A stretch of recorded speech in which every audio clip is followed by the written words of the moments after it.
across the UK, on DAB+, on YouTube, on your mobile, and on your side. This is Talk.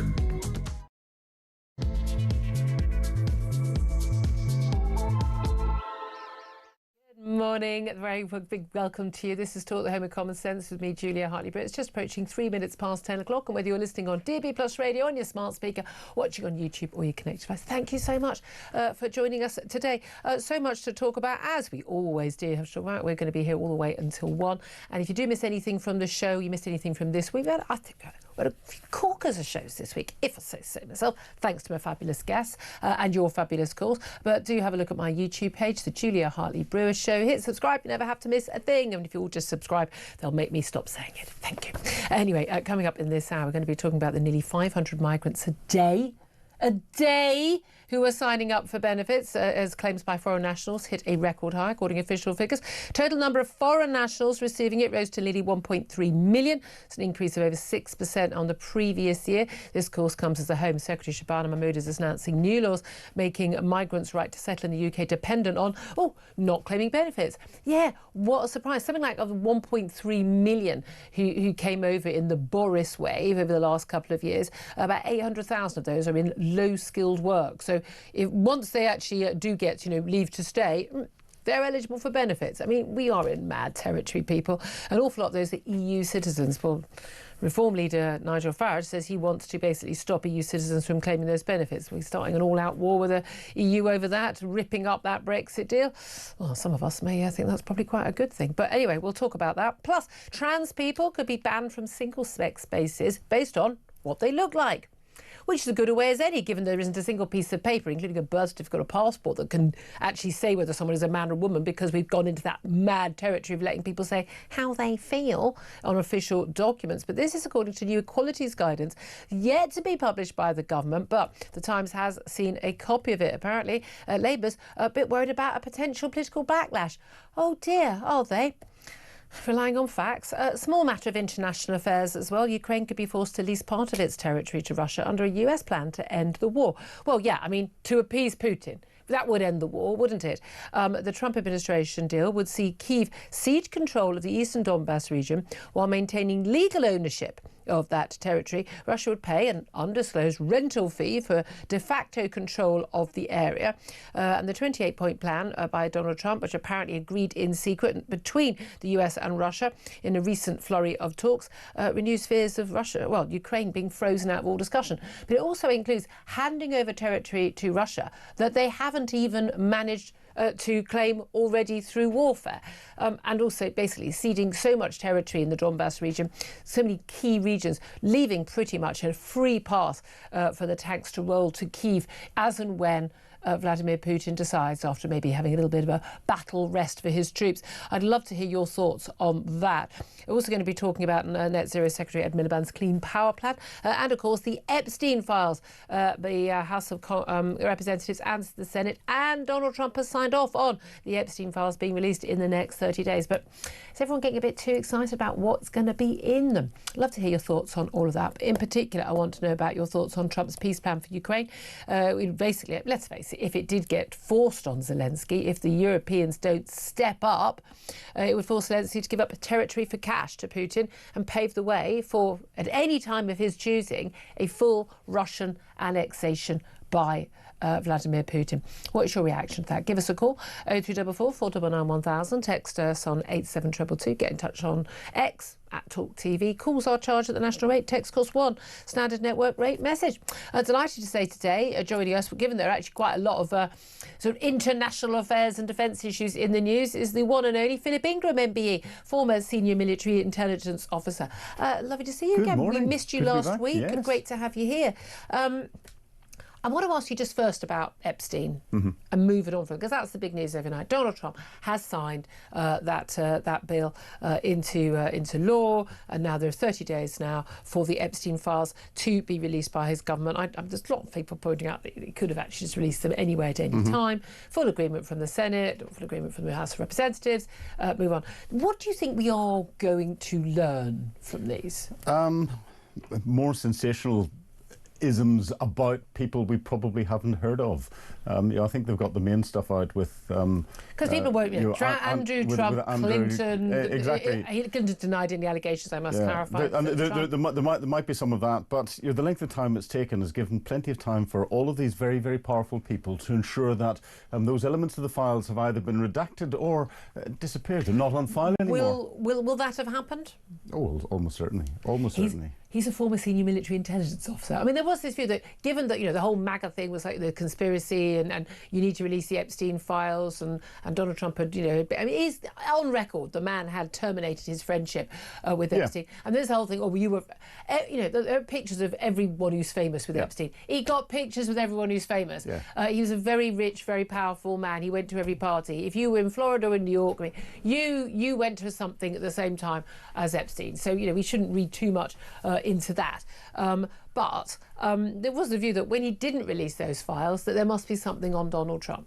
Well, yes, but whenever there's no information, people fill vacuums with whatever they want to fill it with, and they'll try and make it as sensational as possible, because those that are doing it are after clicks. There's no doubt at all. Anyone who's sort of looked into this at all, and you watch, even if you have to watch something, it's a brilliant Netflix 4-part documentary. Anyone who doesn't know what's going on, I mean, really, everybody knew that this guy had a thing for underage girls, right? His house was full in New York of underage girls. I mean, again, clearly 13, 14-year-old. You see the pictures of, Virginia Giuffregas. They're clearly not adults, right? They're clearly, well, she was 17 when she's alleged she had sex with, consensually, even though she was trafficked, with Prince Andrew. But the 13, 14, 15-year-old girls was his thing, okay? The Lolita Express, the plane to his island. Again, there are so many staff, so many police investigations, there's so much evidence from so many women with the same stories again and again and again, and so much other evidence that this was what was going on. Phone records, And it's almost certain he did not commit suicide. I'm so glad you agree. I mean, you know me, I'm not a conspiracy theorist about anything. The idea that a very, very, very wealthy, powerful man who's got out of every scrape so far would think that he wouldn't get it. The idea is, well, he realised his life was over. He'd been done before. He'd negotiated it down, and he basically served no time in a real prison at all. And I suspect the only reason why Ghislaine Maxwell is still alive is that she's got something that, if she dies, will come out, and those very powerful people have no control over that. And when you say powerful people, who are we talking about? Are we talking about security services? Or are we talking about, I don't know, the mafia? I mean, who are we talking about? Well, you just look at the circles that he associated himself with, and it's all famous people, powerful people, politicians. We've seen Andrew Windsor being put in there. There will be other people. And these are people who've got a lot to do. I mean, look, we read stories in the papers all the time, don't we? About, say, someone who, I'm always fascinated by this story, someone who's killed their wife for sort of 200 grand insurance. You think 200 grand? You think that was worth the risk of going to spend the rest of your life in prison? Quite apart from taking a human life, But these people have got a whole life. A whole reputation, billions of dollars tied up in not being exposed. There are people who will pay to make that go away. Yes, and these are people that don't actually have to say anything directly. They can just suggest that something, a problem disappears, and they know nothing about it, and the problem disappears. Well, there we are then. Love to hear your thoughts on that. Do you think we're going to learn anything from the Epstein files? There's the big question, and I've got some big question marks about quite a lot of people who travel to that island.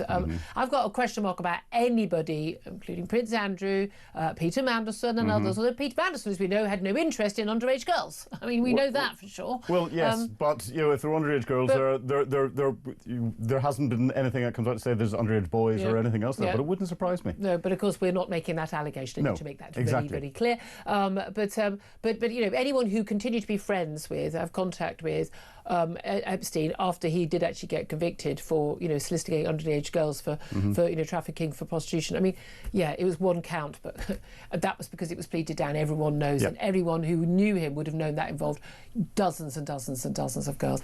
And again, let's not lose sight. I mean, the tittle tattle that we are talking about, girls. I've got a teenage daughter. The idea that 5 years ago she would have been forced to give massages and have sex with middle-aged men under first threat. I mean, just absolutely makes me feel physically sick, And we need to remember the reality of this. These are little girls who had their child had stolen from them. Let's also talk about another lovely man, Vladimir Putin, because Donald Trump, I mean, I do not understand. Donald Trump, he thought he was going to bring peace to Ukraine in one day. Good luck with that. He's done a really good job on the 20-point plan in Gaza. At the very least, Israel's got their hostages back. They've got 3 dead bodies still remaining. But let's face it, getting the live people back was the #1 priority for everyone in Israel. And I think for any normal human being. The only killing that is going on right now is being done by Hamas. And everything else is, it's all their fault at the end of the day. But when it comes to Ukraine, he sees it so clearly in Israel and so badly, so literally like he's blinded over Ukraine. He's looking at this point, this 28-point plan. And it is extraordinary, this plan, because basically saying to Ukraine, apparently agreed between Putin and Trump, that basically you can, Ukraine not involved, you basically get a load of territory that you've already conquered in Ukraine, in eastern Ukraine, but you also get a whole load more, hundreds of miles more, which is crucial sort of fortress areas which protect, central Ukraine. But and although you won't get it legally, it won't be recognised by the UN, you get it realistically, and you have to pay rent to Ukraine for it. They'll get control of those people. We know what Russia does to Ukrainian people. It kills the men, it abducts the children, it rapes the women. We know that because they've done it wherever they have conquered. And basically saying to Ukraine, tough, there's nothing you can do about it. This is worse than appeasement. This is full surrender. It is, and it's very similar to the 2022 Istanbul plan that was rejected by Ukraine when Russia was seen to be in an even stronger position. It's quite clear that Russia is in a much weaker position at the moment, and so is Ukraine. Yes, but Ukraine is hurting Russia more than Russia's hurting Ukraine at the moment. And UK Defence Intelligence has assessed how long it would take at the current rates of advance of the Russians to capture that territory that is proposed to be handed over. And it will be another 4 years and 2 million dead or wounded. Putin can't afford that. He can. He doesn't care. Well, he literally does not care about Russian lives, let alone Ukrainian lives. He can't afford the 4 years where Ukraine is ramping up the number of attacks that are hurting the Russian economy, are bringing the war home to the Russian people, something that Vladimir Putin has tried very hard to protect. Those young men, exactly, they're way more wounded than dead, but the wounded are coming back, with amputated limbs, with serious injuries, and he can't hide it. It may not be on the TV, but he can't hide the reality. And it's more than that. It's, Russian industry is beginning to creak because they're cutting workforce back. They haven't got enough people to populate their factories. People are having to queue for fuel. Fuel prices are going through the roof. That's impacting food prices and everything else. That's going through the roof. And the people in Moscow and St. Petersburg, who are the only ones that Putin really cares about, are beginning to question what's going on because their airports are being shut down regularly because they can't travel anywhere as well. Yeah, exactly. I mean, that's the thing, the impact. Again, I'm a big fan of Trump, these secondary tariffs on India. You want to buy Russian oil? That's fine. You're going to be hit by big tariffs, and that actually worked. Again, it just frustrates me because we know that the West could have done a stranglehold on Russian finances and their ability to fund this war, and they haven't. At the end of the day, if Trump says this is Biden's war, Putin's war, it's not my problem, I'm pulling out, I'm not even going to, he's not giving any money to Ukraine, but he's selling weaponry to the Europeans who are then giving it to Ukraine. And he's not going to stop doing that. He's not, because he wants the money and he wants the jobs. But we need the Europeans to step up more than they have done. At the end of the day, people, again, just finally, what do you say to the people who go, we just want peace, you're warmongering, why don't you want peace, isn't that better for everybody? At the end of the day, this is a decision for the Ukrainian people. So Donald Trump can try and impose something on them. Vladimir Putin's been trying to impose something on them for the last 4 years and has failed. But it's up to President Zelensky and the Ukrainian people to accept or reject it. And I suspect they will do what they've done beforehand and reject it. And they will fight on if they didn't get any support from the Americans. What's the point of fighting for the last 3.5 years? Exactly. Yeah, exactly. And again, which part of our country would we given up? And whenever I've suggested that, people do actually suggest. London, Liverpool and Norwich have come up quite often as places. That's a joke. I'll add Birmingham. Yeah, Birmingham. You live in Birmingham. Right, a bit harsh. Good luck going back to Birmingham today. Let's talk about the threat here from Vladimir Putin as well. The Defence Secretary John Healey was very serious yesterday, talking about how we've got a Russian ship that has been basically, sailing around Britain and has basically been mapping our cables, our cable network. It's also a ship that is capable of cutting cables, rather crucial for an island nation. And he's basically warned, you go into our territorial waters again, there's going to be trouble. The use of a laser to try and blind the pilots who were monitoring. I mean, a hostile act. Is the threat that we're going to take action? Is that good enough? Well, the spy ship Yantar has been around our waters frequently over the last few years, and not just around British waters, but also around Irish waters. And we have to protect Ireland because they can't protect themselves. But this is the first time that the Secretary of State or anyone's come out and said that a directed energy weapon, which is what a laser is, has been fired at one of our... It's not a toy. Has been aimed at one of our maritime patrol aircraft, our Poseidon P8 aircraft that fly out of RAF Lossiemouth in the north of Scotland.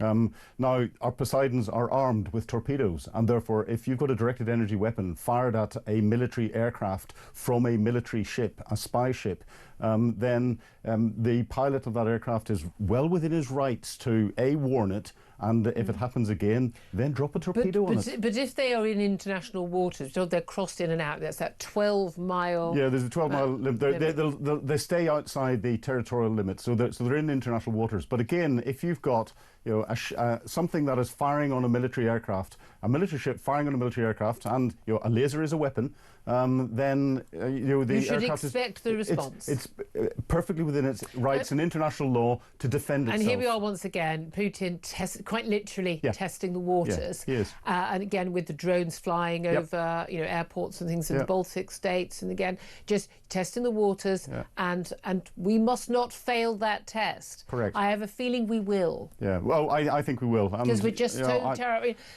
I think John Healey talks the talk, and he's got a very good sombre tone and things, but I don't think ultimately this is going to be a decision for him. It's going to be a decision for Keir Starmer. I think Keir Starmer is a lily-livered human rights lawyer who does not really understand that you have to not just talk strong, you have to act strong. 100%. John Healey had some very strong ideas for how to sort the Minister of Defence out before Labour came into power. I sat down and talked to him about some of these. None of what he talked about, none of his ideas have been implemented because everything is controlled by Number 10. Exactly, as it is on everything. Let's talk about things that always end up on Number 10's doorstep. Nearly 500 migrants a day. I know, it's just mind-blowing, are signing up for benefits.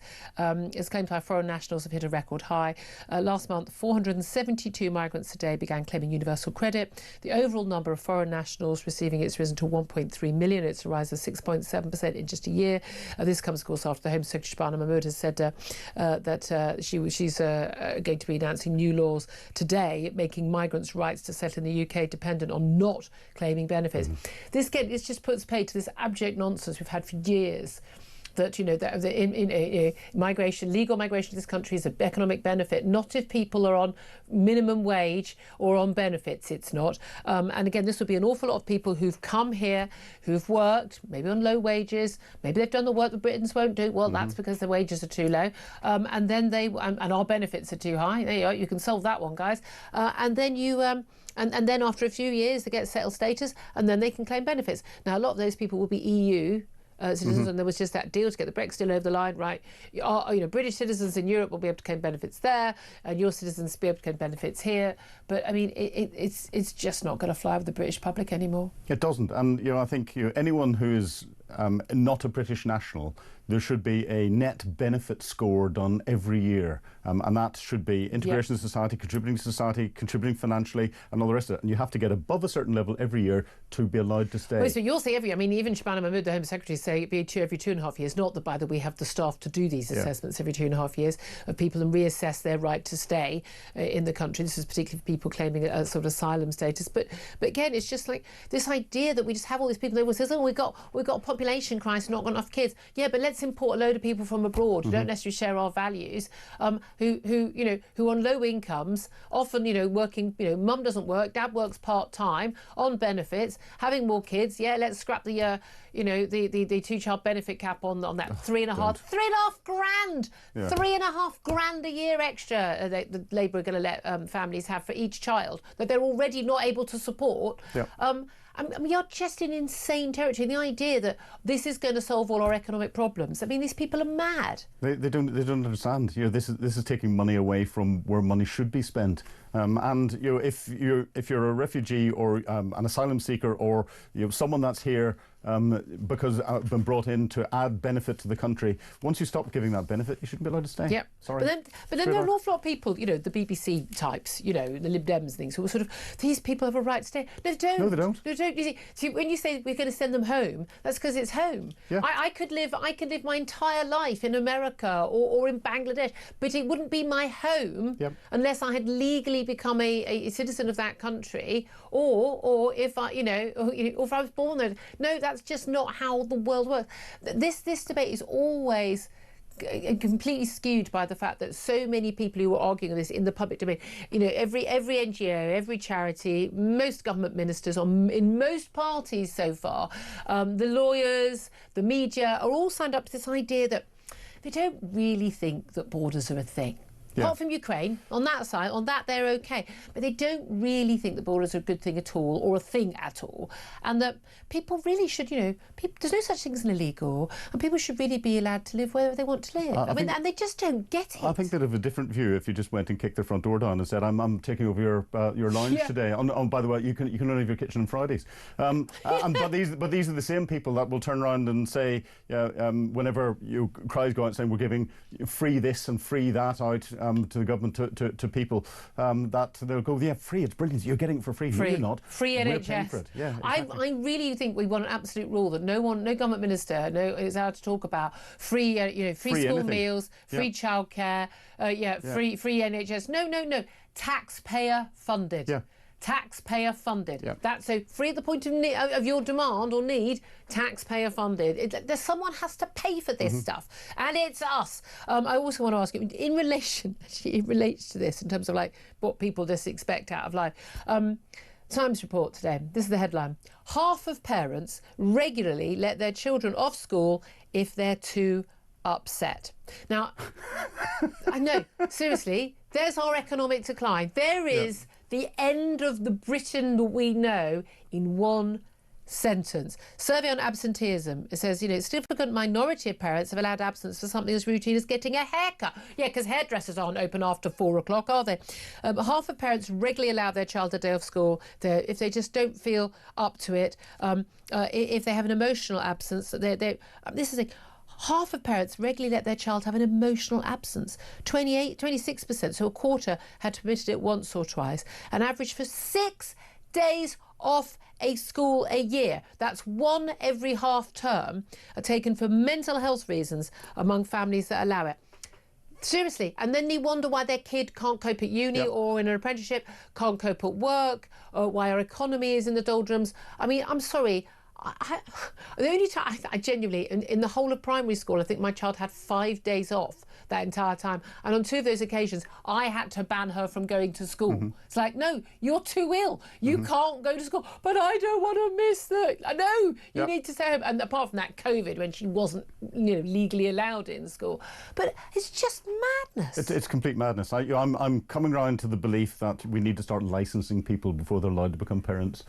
I mean, having a kid or having a dog, licence. Yeah, exactly. Seriously, though. But and the trouble is, and we're seeing this through society. These children will grow up thinking that that's normal, and therefore, whenever they become parents, they'll go, "Well, I'll do the same, but I'll do a little bit more." But not just parenting, in terms of their life, saying to their employer. I mean, genuinely, I've had employers say to me, they have people who say, "Oh, it's a bit wet today. I'm not feeling I'm not feeling very well, so I'm not coming in." Sorry, you're then not employed. That's just that's just not how life works. I know what my mother would have done if I'd suggested that. Well, again, I'm a doctor's daughter. We were never allowed time off. Have a couple of paracetamol, off you go. Yeah. Oh, my head's hanging off. Never mind. Yeah, it doesn't matter. You'll be fine. Yeah, there's a band-aid there. We'll stick it back on again. Away you go.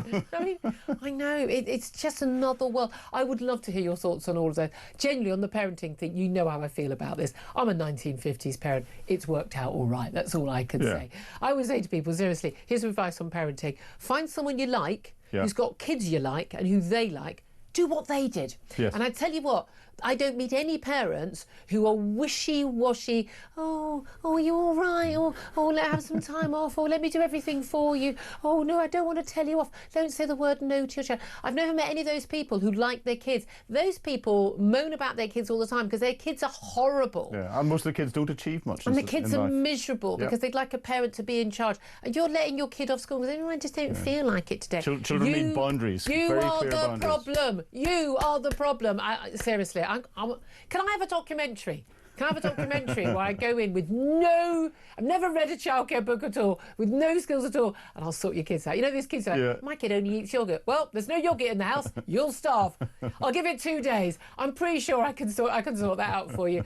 Come on, you know you'd watch that documentary. You know you would watch that. I'd love to hear your thoughts on that. I want to hear your thoughts on Ukraine. Should Ukraine just agree to any peace deal? Just stop the killing? Is that the answer? Trump wants peace? Is that the answer? Get in touch. I'd love to hear your thoughts. This is Talk. We are the home of common sense.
In terms of your question around taxes, there are no additional tax rises needed beyond the ones that I've set out. Don't need to increase taxes. I'm not coming back with more borrowing or more taxes. I will not increase your national insurance. I will not increase your VAT, and I will not increase your income tax. We don't need to come back for more. We've done that now. We've wiped the slate clean. The economic circumstances have declined, deteriorated since a year ago. We are having to look at taxes and spending. Across the UK, on DAB+, on YouTube, on your mobile, and on your side. This is Talk. Good morning, welcome back to the show. 10:30 is the time. I'm Julia Hartley-Brewer. Philip Ingram is still with me. Let's get to your messages and your calls, asking you particularly about Trump's so-called peace plan for Ukraine. It would force Zelensky to give up territory for cash in return for some sort of yet agreed sort of lease agreement. Well, I'd love to know which parts of Britain would just go, oh yeah, you can have Norwich, Putin. Can you just pay a certain amount for it? It is basically going to pave the way for a full Russian annexation. It would actually give Russia more territory, not like freezing where they are now. It would give them more territory than they've actually conquered already. It's quite absurd. I'd love to hear your thoughts on this. 0344 499 1000. Your thoughts on all the topics we're talking about, whether it's benefits, whether it's an absurd story about parents letting their kids have a day off because I just don't feel like it. Please call in and back me up. Or if you are a parent who does that, or maybe you're a pupil right now and your mum and dad will let you off school for the day because I was having an emotional rest day. I'd love to hear from you. Do give us a call. I'll put you right. 0344 499 1000 is the number to call. John's got in touch saying Ukrainians would have been better better off to have taken the offer that Boris Johnson told him to take years ago. He didn't tell him to take that. This is just internet conspiracy stuff. It didn't happen. I promise you, if you look up the stats, all the information on it, didn't happen. Dave says, let the Ukrainian people decide. It's their bloody country. Quite right, Dave. Edmund says, mad Vlad is coming for us next, just you wait. And Julian says, if a Russian plane, ship or spy enters our country, then we must get rid. Putin only knows strength. Ain't that the truth? Sounds good, says Percy. Just get the deal done, says Jeff. Brilliant idea, says Mark. And Samantha says, I think rather more wisely than Percy, Jeff and Mark, invaded land is never for sale. Thank you indeed for that. Let's go to your calls. And Jason is on the line in Wiltshire. Hello again, Jason. We've been speaking too often these days. Jason, you want to talk about benefits, which we were just discussing. 500 migrants a day signing up for benefits? It was kind of. Anyway, good morning, Julia, morning. first of all. No, basically, it was the two-child benefit. Two-child benefit cap. Oh, right, yeah. Yeah. This thing really does grip me, and I'll tell you why. Me and my wife, we're a good, hard-working family. You know, we pay our taxes. She's got a good job. I've got my own little business. Yeah. We couldn't have children. It didn't work. So we went through 3 years of IVF treatment. Yeah. It still didn't work. I'm so sorry. But there was no subsidies or anything to help me, you know, us. We could more than support a child. We could, you know, do whatever. We got nothing. Yeah. Okay. So obviously it cost a hell of a lot of money. Yeah. Oh, I've been there, mate. I've been there. Well, your mum would probably even know the bloke up at Peasdown it's done it. But that's another story. But anyway, now then what you get is the Vicky Pollards of the world. It can bang them out like rats. And if they lift this cap, obviously the dross, they're just going to live off of, you know what I mean? We'll just bang them out because we're going to get paid for them. And I just think it's so wrong. And it really grits my, if you know what I mean. No, but exactly. Other people having to pay. And again, there are lots of parents who have been able to have kids but would love to have a second child or a third child. And they can't afford it because they are paying more tax than they should do because they're paying for people who don't work to support their own kids.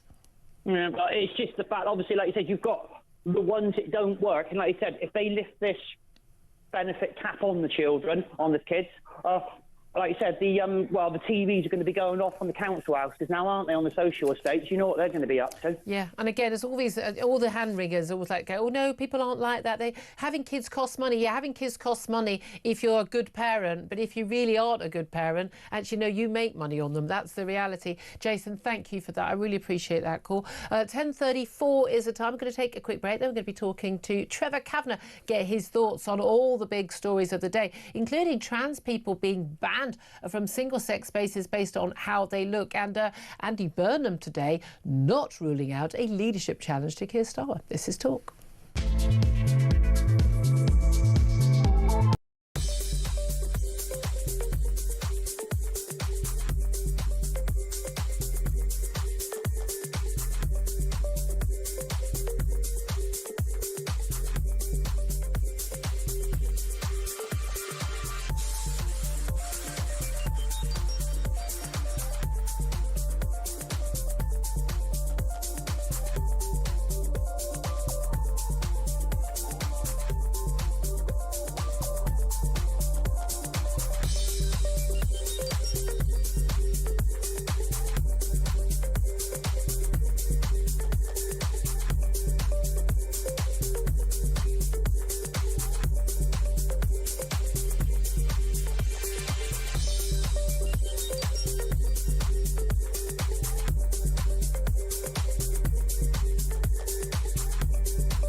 across the UK.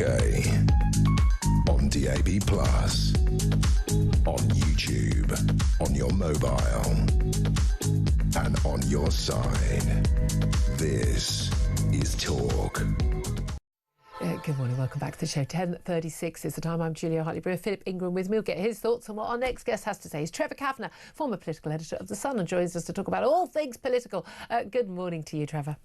Good morning, Julia. Thank you for joining us. I mean, we've obviously got lots of good stuff going on internationally at the moment, but I mean, in terms of at home, massive big conversations about asylum and about migrants. And the conversation today about legal migrants, people here perfectly legal, many of them EU citizens who've continued to live here since Brexit and every legal right to do so, but nearly 500 migrants a day signing up for benefits, which doesn't make sense given that we've constantly been told that migrants are such a wonderful benefit to the country because they're all working so hard and contributing.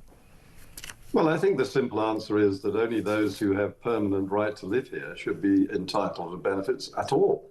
We're just too kind to people from the rest of the world, and that's why we've got an international health service and we've got an international welfare system. Yeah. And it's costing all the people who are, and perhaps some of them themselves are in need of welfare, a lot of money in tax to pay for it. Yeah, I mean, that's the thing. These are just such huge sums. I mean, we're looking at 1.3 million people, an increase of 6.7 in just a year in terms of foreign nationals receiving money. Now, Shabana Mahmood, the Home Secretary, has made a lot of announcements about dealing with asylum seekers and deporting people who are here illegally. But she's also saying that migrants' right to settle in the UK will be dependent on not claiming benefits. So a new system of earned settlement and your right to indefinite leave to remain will depend on your ability to support yourself without claiming benefits, paying national insurance, having a clean criminal record, speaking English to a high standard and volunteering in the community and waiting 10 years instead of 5 years. I mean, that sounds all well and good. I think most of us are just amazed that it wasn't already a requirement. I know, it's a very simple, sensible way of proceeding, and it is surely one of the great magnets to those migrants who want to come here, that they can qualify for quite handsome payouts for them and their family once they've arrived, once they have set foot in this country. Yeah. And it beggars belief that it's happening now. And even particularly when you find people who are here illegally still being maintained and housed and fed and given pocket money. Yeah, it's absolutely extraordinary. And again, a lot of people say, all these benefits aren't big benefits. You know, when your rent is being paid, you're getting some of money. If you're coming from an Eastern European country, this is a lot of money compared to what you would be earning in those countries, isn't it? It's the first time I got to speak to you since we've had these big announcements from Shabana Mahmood on deportations and you know, reform, and the Tories saying, oh, you know, you're copying what we want to do. And in fact, if we'd announced a lot of these measures, you know, you'd have decried us as racist. What do you make of what she's announced? And do you think that, A, she actually seriously believes what she wants to do and will actually achieve it? And will it actually make a difference? Well, I do think she believes it. It's very refreshing to hear someone from the Labour front benches actually enunciating such a policy. Yeah. Do I believe it? Well, I'll believe it when it happens. And that clue will emerge when the boats stop coming across the channel.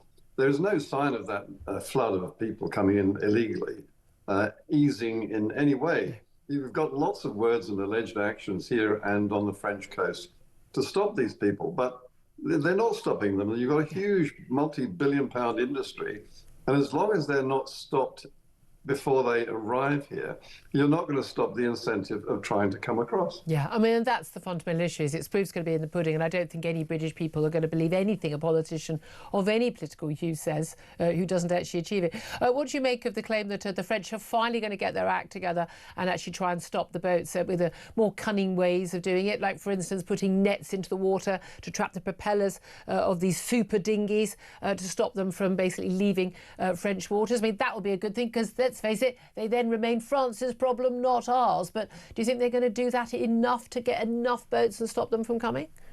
In a word, no. Yeah, we're paying them £500 million already to stand on the on the beach with their hands in their pockets when they could actually hop into the water and use those knives they proved they can use and make them sinkable. Yeah. And there you have a very safe way of dealing with it, because it's in shallow water. There's no risk to life. It's a very simple operation. One quick thrust and that boat will not sail across the channel. Yeah, it's really if they did that on a regular basis, the traffic would cease immediately. Yeah, exactly. Everyone always seems to think, oh, it's an impossible issue. None of this is beyond the wit of man if there is the will to deal with it. Let's also talk about the budget. It was brought up by Kemi Badenoch at PMQs yesterday. Of course, it's less than a week to go now. And we've had, goodness me, I think I've had more briefings about the budget than I've had about a budget that's actually already happened, a point that Kemi Badenoch was making at PMQs. But she made the very interesting point yesterday, quoting Rachel Reeves at her last budget, although this one, let's face it, is going to be her last budget, but the budget she delivered last autumn, where she said that freezing tax thresholds and continuing to do so, which the Tories had already pledged to do, would hurt working people. And yet that is something that everybody expects her to do next week. What do you make of that? Really a clear breach of what she said last year, admitting it would hurt working people. And let's face it, it is a breach of manifesto commitments not to raise taxes on working people. It is. It's doing it by stealth. In fact, it's a form of theft by not actually making it clear to those people who are paying tax that they're all now in the higher rate of tax. And people doing ordinary jobs, they're not the bank manager, you know. No, anyone over a fairly small wage, say 30,000, is now threatened with the possibility those thresholds will take them into the higher bracket. So the higher bracket was meant to be on genuinely large earners, people who perhaps could afford to pay a little more. And the broad shoulders now spread right across the country. Yeah, I know. It is extraordinary how wide it is. And what do you make of where we are with Keir Starmer? Andy Burnham today, the Mayor of Greater Manchester, has in an interview, he doesn't have to go on radio today, but chose to, after Clive Lewis, a Labour MP, one would say a usual suspect lefty, said that he would be willing to, in theory, if the national executive body of the Labour Party would allow him to sort of basically hand his candidacy for his seat over to Milburn, so to Andy Burnham, he would give up his own seat to Andy Burnham. But Burnham has basically not ruled out a leadership challenge. We've got, Angela Rayner, former Deputy Prime Minister, on manoeuvres. The Health Secretary, Wes Streeting, lots of talk of the Home Secretary, Shabana Mahmood. You name it, everybody seems to think they've got their chances. Lucy Powell, the new Deputy Prime Minister, or new Deputy Leader at least. Do you think that Keir Starmer's job is safe till Christmas, till next May, until, the next election? Because no one seems to think that. Well, I think you just listed so many candidates who would love to throw their hat in the rings, and probably effectively already have. But that's probably Keir Starmer's safest position, because the Labour Party cannot settle on one alternative. Wes Streeting looks like the most sensible, safe alternative, but he's not getting unanimous backing. Also the Labour Party members have got him on about 4%. I know, and the horrible thought is that those same Labour Party members would go for Ed Miliband, who I think in terms of politics alone is lunatic. What he's doing is deindustrialising Britain with his energy policies and net zero. We're talking about that up next, indeed. I have to say, it would be, Britain would be completely collapsed in 2 weeks, but Trevor, it would be a really fun 2 weeks to watch. If you can call that fun, it's a bit like jumping off a bungee jump without the rubber band, wouldn't it? But I think it is extraordinary. The original point, though, is Keir Starmer safe? I think he's safe until someone gets their act together and actually launches the challenge.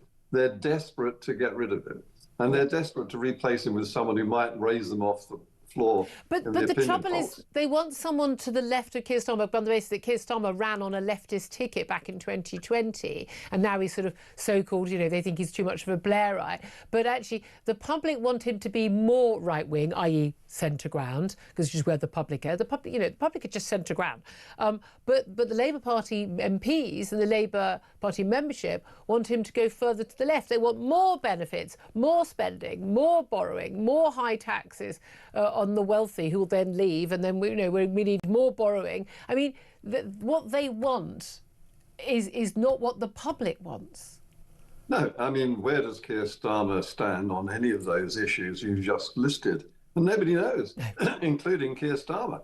So the problem is that you have the general public, which is reflecting its view in those opinion polls, wanting action that Keir Starmer and the Labour Party simply will not take on the economy, on immigration, on law and order, you name it, on education, on almost everything. That's why they're flat on their backs in the opinion polls.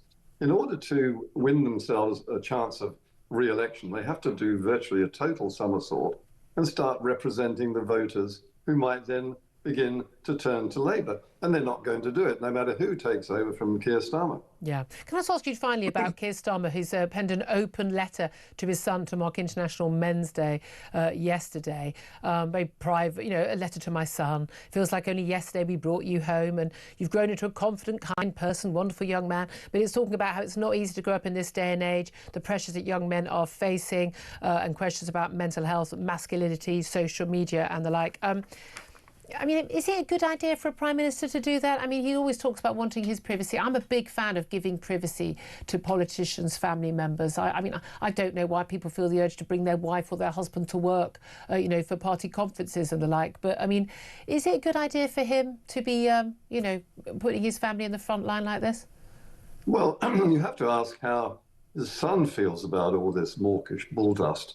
I mean, the problem is that we don't know his son. He's kept very carefully, he kept all his family out of the limelight. We've never really seen a photograph of his son that I can remember. Which is good, I think, to protect him.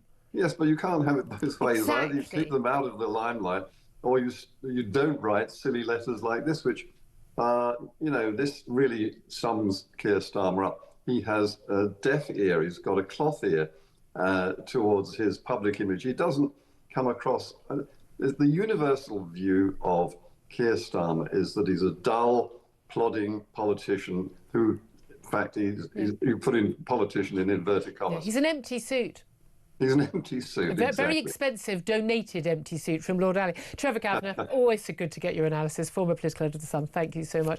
Philip Ingram, would you like to respond to any of that? Very much not an empty suit. Yeah, there's so much in that. You know, Shabana Mahmood is making all the right noises at the moment, but I do remember she was the first signatory on a letter trying to stop the Tories from getting illegal migrants out on flights. So she's done 180 degrees and you know, seems to be living it.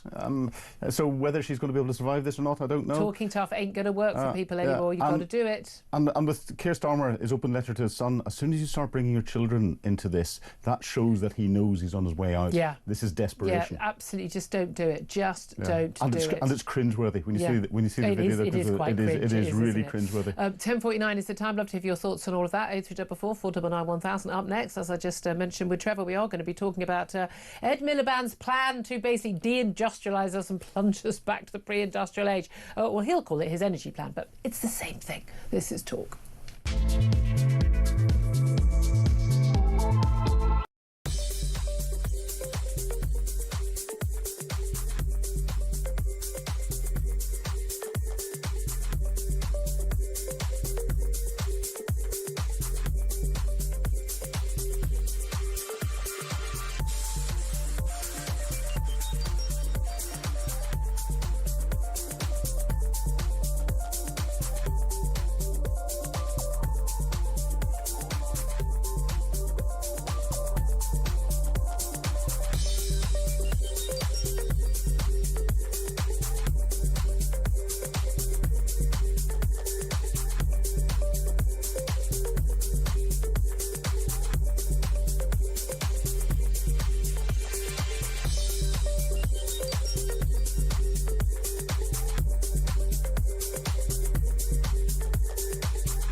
In terms of your question around taxes, there are no additional tax rises needed beyond the ones that I've set out.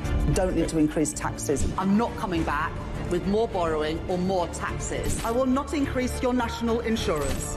I will not increase your VAT, and I will not increase your income tax. We don't need to come back for more. We've done that now. We've wiped the slate clean. The economic circumstances have declined, deteriorated since a year ago. We are having to look at taxes and spending. Across the UK, on DAB+, on YouTube, on your mobile, and on your side. This is Talk.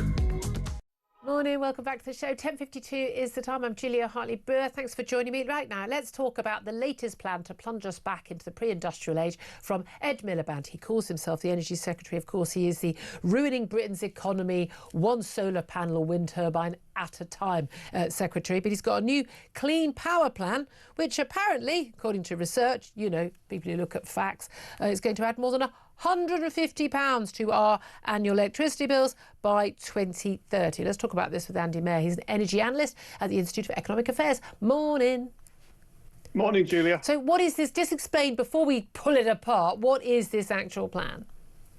Well, I think it's really important to recognise that it's really the same plan that he's been pushing for some time, which is to decarbonise the grid. And that's what he means by clean power. So less fossil fuels providing our electricity and more renewables and nuclear. And half of that looks quite interesting, which is the nuclear bit.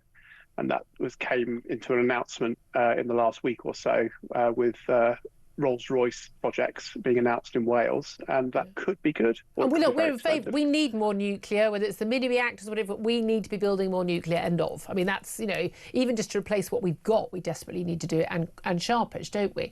Where does it fall down? Okay. No? So you don't agree with that? Tell me why. Yeah. So what's really important in energy debates is not to get wedded to any technology. So not fossil fuels, not renewables, not nuclear.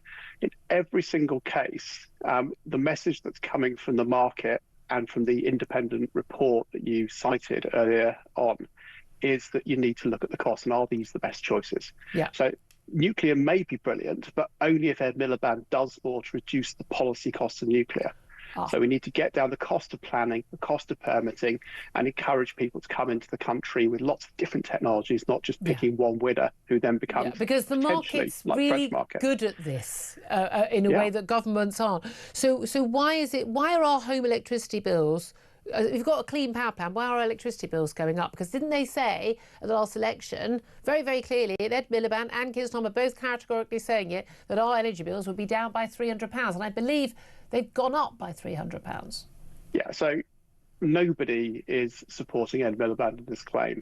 And it's even unclear if the government is supporting him because they keep dropping it from their announcements. Ed Miliband probably doesn't support himself. Well, yeah, it's just not very clever politics to claim something that people can transparently see is untrue. What's really interesting about these latest reports from Cornwall Energy and Ben James, who's an energy analyst for Axel Energy, is they are impeccably pro-decarbonisation. So they are on the same side of the debate. They can't be decried as climate deniers or something. Yeah, well, I mean, no, I don't know any climate deniers. I mean, there is a climate, you're not denying it. Yeah, yeah. So there are plenty of people who are sceptical about the pace of climate change and the solutions people are suggesting to it. But there are very few people who deny man-made climate change is the real problem. Anyway, so on what's been said, what they're trying to get at is Ed needs to think harder about how he can reduce these costs. So some of them are pushing battery technology, which may or may not be a solution. Some of them are pushing renewables, and some of them are pushing nuclear. Fine. But what they all agree on is that there are unnecessary costs being put on bills. Yeah. So in order to deal with what are already high bills, Ed is adding various redistribution schemes. So he's trying to take the cost off industry that's going to be shut down, as we saw with the Exxon closure of a chemical plastics plant this week. He's trying to move that onto everybody else's bills. He's trying to improve support for those who are vulnerable. So he's trying to increase the warm homes discount. And that's no substitute for simply aiming to get affordable energy. Yeah. And that's what he's not doing. You wouldn't have to subsidise anyone's energy if our energy was affordable and plentiful and didn't have to be rationed. I mean, that's the key thing, isn't it? And we're constantly told, like, there's this will help, we're going to get more of this clean energy onto the grid and that will help. But then each time everything is subsidised to do that. And of course, it always has to have its clean energy, unless it's nuclear, it has to be backed up with nuclear or gas. And therefore we end up paying twice, and it always ends up being more expensive. And this is the thing I don't understand, is we've got a government that is totally intent on pushing, modern technology, AI, the future of the, we had an AI summit, didn't we, hosted by the Prime Minister earlier this year. AI is the future. Everyone says AI is the future. The one thing AI needs is cheap, plentiful, reliable energy. And that's the one thing we're not going to give.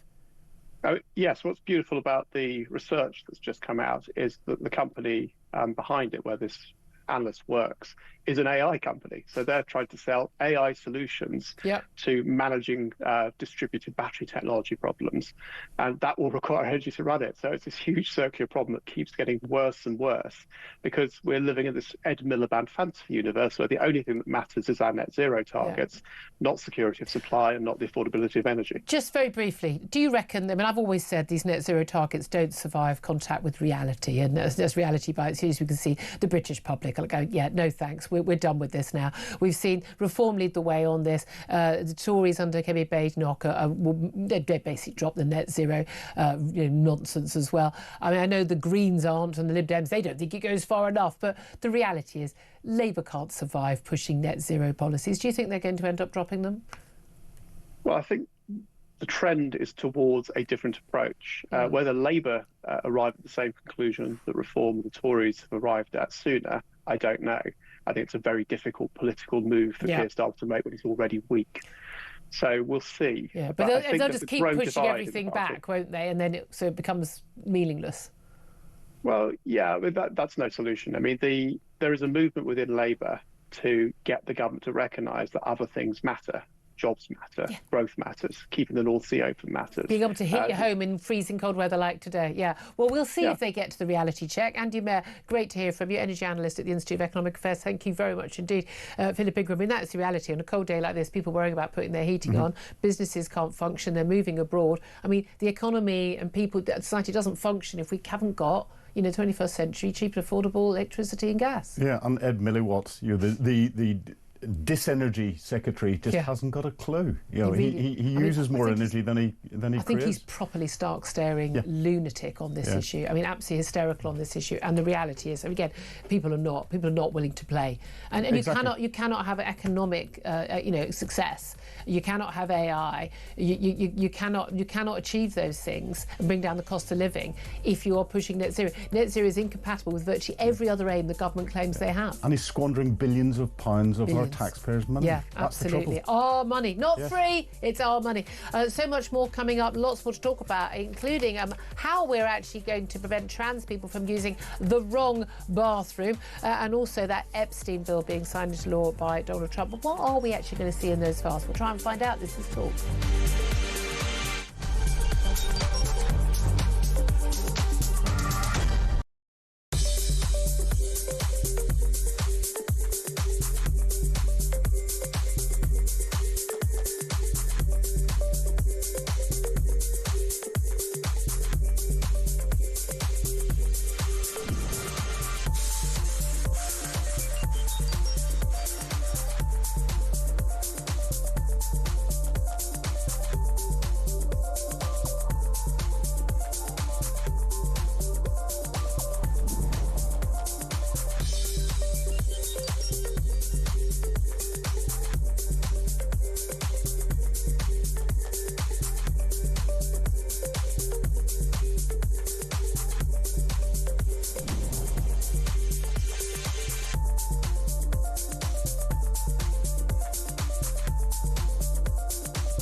across the UK, on DAB+, on YouTube, on your mobile, and on your side. This is Talk.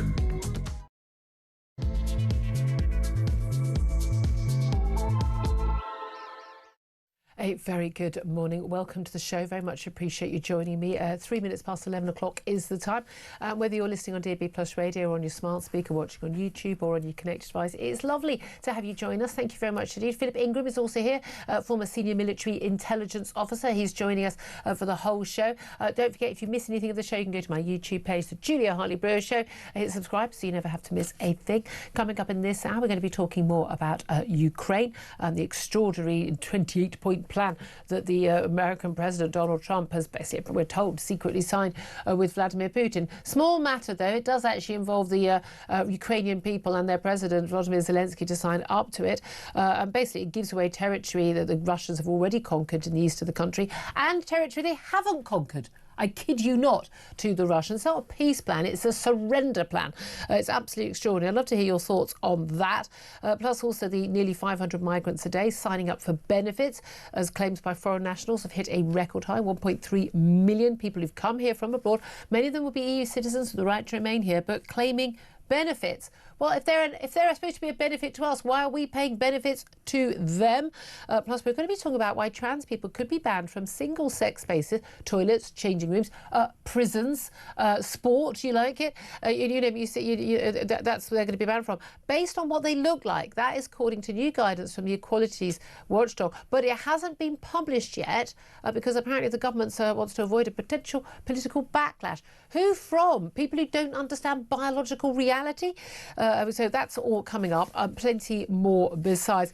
We're also going to be talking about the Epstein files. Donald Trump has signed a bill approving the release of those files in the next 30 days after Senate and the House of Representatives approve. But what are we actually going to learn? Well, we'll try and find out later in this hour. Lots more coming up. Just some breaking news for you, actually, if you just heard in the news that a dangerous sexual predator, the former Metropolitan Police Officer David Carrick, has just received a sentence, being jailed for life with a minimum term of 30 years at the Old Bailey after being convicted of molesting a 12-year-old girl. But he's received, this is an additional life sentence. He's now got 37 life sentences. He's already been serving 36 life sentences with a minimum of 32 years after admitting 71 offences of sexual violence committed over a 17-year period. The latest sentences relate to his molesting of a 12-year-old girl and the raping of a former partner as well. Just extraordinary, this man. Thank God he's off the streets. Thank God he's no longer a Metropolitan Police Officer. Anyway, joining me, as I say, for all the chat today is Philip Ingram, MBE, former senior military intelligence officer. Morning once again to you. Ask our audience to get in touch on whatever. Let's face it, you get to decide what you want to get in touch on. But I'm particularly interested in the Trump peace plan for Ukraine, but also where we are in terms of migrants claiming benefits. I mean, it's bad enough. The illegal migrants who we got here, we can't deport. We're paying for them. And now we're paying for 1.3 million people who've come here from abroad who are claiming benefits. I mean, even if they're here legally, I just don't understand the idea that I would go to another country and just claim benefits there. And we're not talking about people who've, worked here for 30 years or something, most of them. Oh, who are we kidding? If migration is supposed to be such a big benefit to us, these people would be top-rate taxpayers, not needing help with their house, their rent and paying, being paid universal credit. It's just extraordinary. So we're going to be talking about all of that, but I want to hear your thoughts. 0344 499 1000 is the number to call. Text us on 08722. Get in touch on X at Talk TV. Calls are charged at the national rate. Text costs £1. Standard network rate message. Philip, let's go back to Putin though, and this 28-point peace plan. The 20-point peace plan for Gaza, that was pretty good stuff. Yep. I mean, Hamas have rejected it, but they've had released all the live hostages, almost all of the dead hostages from Israel. They're not going to disarm. Who are we kidding? Now it's up to Arab countries. Oh, well, off you go. You go in and deal with them rather than leaving the IDF to do your dirty work for you. But Donald Trump was on point when it came to Israel. Yep. Ukraine, he has a blind spot with Vladimir Putin that is just extraordinary. Not only is he saying that Vladimir Putin, according to this plan, could keep all the territories already annexed, stolen, invaded and stolen, murdered the men, raped the women, abducted the children. You know, hundreds and hundreds of thousands of Ukrainian children abducted abroad to Russia. Devastated the landscape. He's saying you can have more territory than that, territory which is really crucial for protecting the rest of the country. Basically saying, off you go, Putin, have a bit of a break, you know, rearm yourself, and then you can go and take the rest of Ukraine. That's basically what he's saying. Well, and it's including, you know, the Ukrainian military being cut and them not being given certain weapons and all the rest of it. This is back to the 2022 Istanbul plan that was proposed that Ukraine rejected. Russia was in a stronger position then. But I find it very interesting that Keith Kellogg, who is Donald Trump's representative to Ukraine, very pro-Ukraine, has decided to leave his post in January. He's obviously just horrified by this. He clearly is horrified. And Steve Witkoff, who's been negotiating it, just hasn't got a clue. He's been played every time he's gone to Moscow. He genuinely didn't even know where Crimea was. He thought it was in the Donbass region as opposed to, you know... Yeah, exactly. And this is why the plan's not going to fly. It's all happening behind closed doors, but at the end of the day, it's President Zelensky and the Ukrainian people that will have the final say. To actually do this, there would have to be a democratic vote by the Ukrainian people. You're not really going to fight for 3.5 years, are you?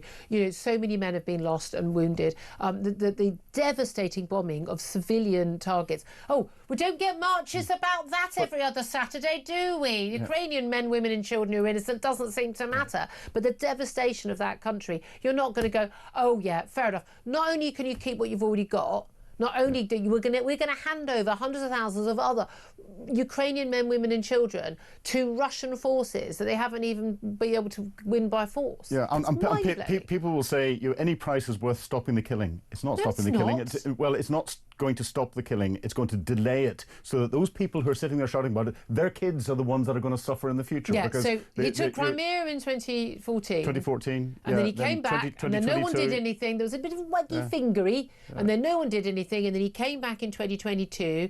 Lots of people were saying, oh, Kyiv would fall. Well, it didn't. I mean, let's face it, we were covering that every minute of every hour of every day. It was an extraordinary fight back by some incredibly brave people, an amazing leader in Zelensky. And again, I've not drunk the Kool-Aid on this. I don't think Ukraine's perfect. I don't think Zelensky is perfect.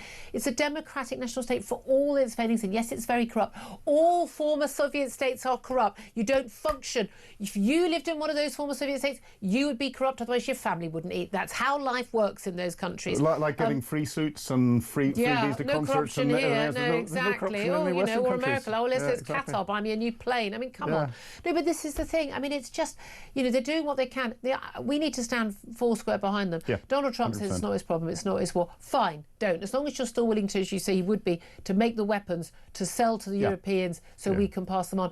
And people who think that we shouldn't be spending our resources and our diplomatic efforts and our money on this, sorry, take all the money out of all the Russian money out of the banks. There's tens and tens of hundreds of billions. Just free that up and we pay for all the arms that way. Sorry. There's two things behind this. One, Putin knows that he cannot continue with the Ukrainian attacks on his infrastructure and the West affecting his economy. And he knows he's not going to win in the front line.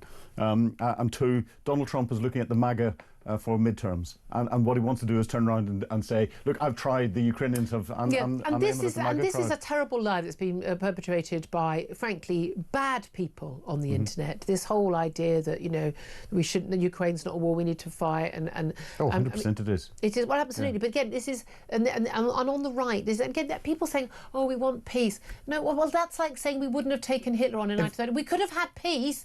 Oh, you can have peace if you don't fight your bully or your enemy. You can have peace as long as you roll over and say, oh, by all means, abduct my child, rape my wife and torture me. You can have peace anytime you want. That doesn't bring you peace, because that bully moves on to someone else and does it to someone else. And who's he going to go for next? Well, let's talk about that ship in our water. Yeah, the Antar. Dipping in and out of our waters. Yeah, the Antar Russian spy ship. It's been mapping our undersea cables and our undersea pipelines and power cables. And why are they doing that, Philip, as a former senior military intelligence officer? Because they want to know how to damage it if they need to. Because you don't need to know otherwise, do you? No, exactly. And the thing is, we're an island nation, so those cables, what are they used for? Well, we've got electricity cables connecting islands together. We've got... And we need those because we've got a mad electricity... Yeah, exactly. We've got electricity coming from Norway into Scotland for us. We've got gas cables. We've got, all of the interconnectivity on our internet pipes go through cables. And of course, this is something that the UK has got real experience of, because the first hostile act of the First World War was the British cutting 4 of the 5 cables across the channel. The 5th cable went through the UK and we tapped into it. Oh, the Russians are tapping into it with the Antar. We tapped into it, and that's what allowed us to intercept the Zimmerman telegram that brought the Americans into the First World War. So we know all about cables and their military use. The Russians are sitting looking at what they can do. And we're told John Healey, the Defence Secretary, was very much talking tough, and he had his Union flags behind him in Downing Street when he gave that press conference 10 o'clock yesterday morning. We've got another statement in the Commons today. We talk about Russia does remain a threat, and we're going to take firm action. What should that action be, given, and we were discussing in the last hour, that one of their actions was just not going in and out of our waters, but and mapping our cabling and being very obvious about it, but also shining those lasers into the pilots' eyes of the RAF pilots. I mean, that is, you said, these aren't toys. This is a hostile act. Yeah, it's a laser is a directed energy weapon. It can damage or cause permanent damage to the pilots if it hits them in the eyes, and it depends on the type of laser that's fired. But we should ease the rules of engagement, which is the authority for our military pilots to engage with weapons. Warn the Antar once. If it does it again, then sink it.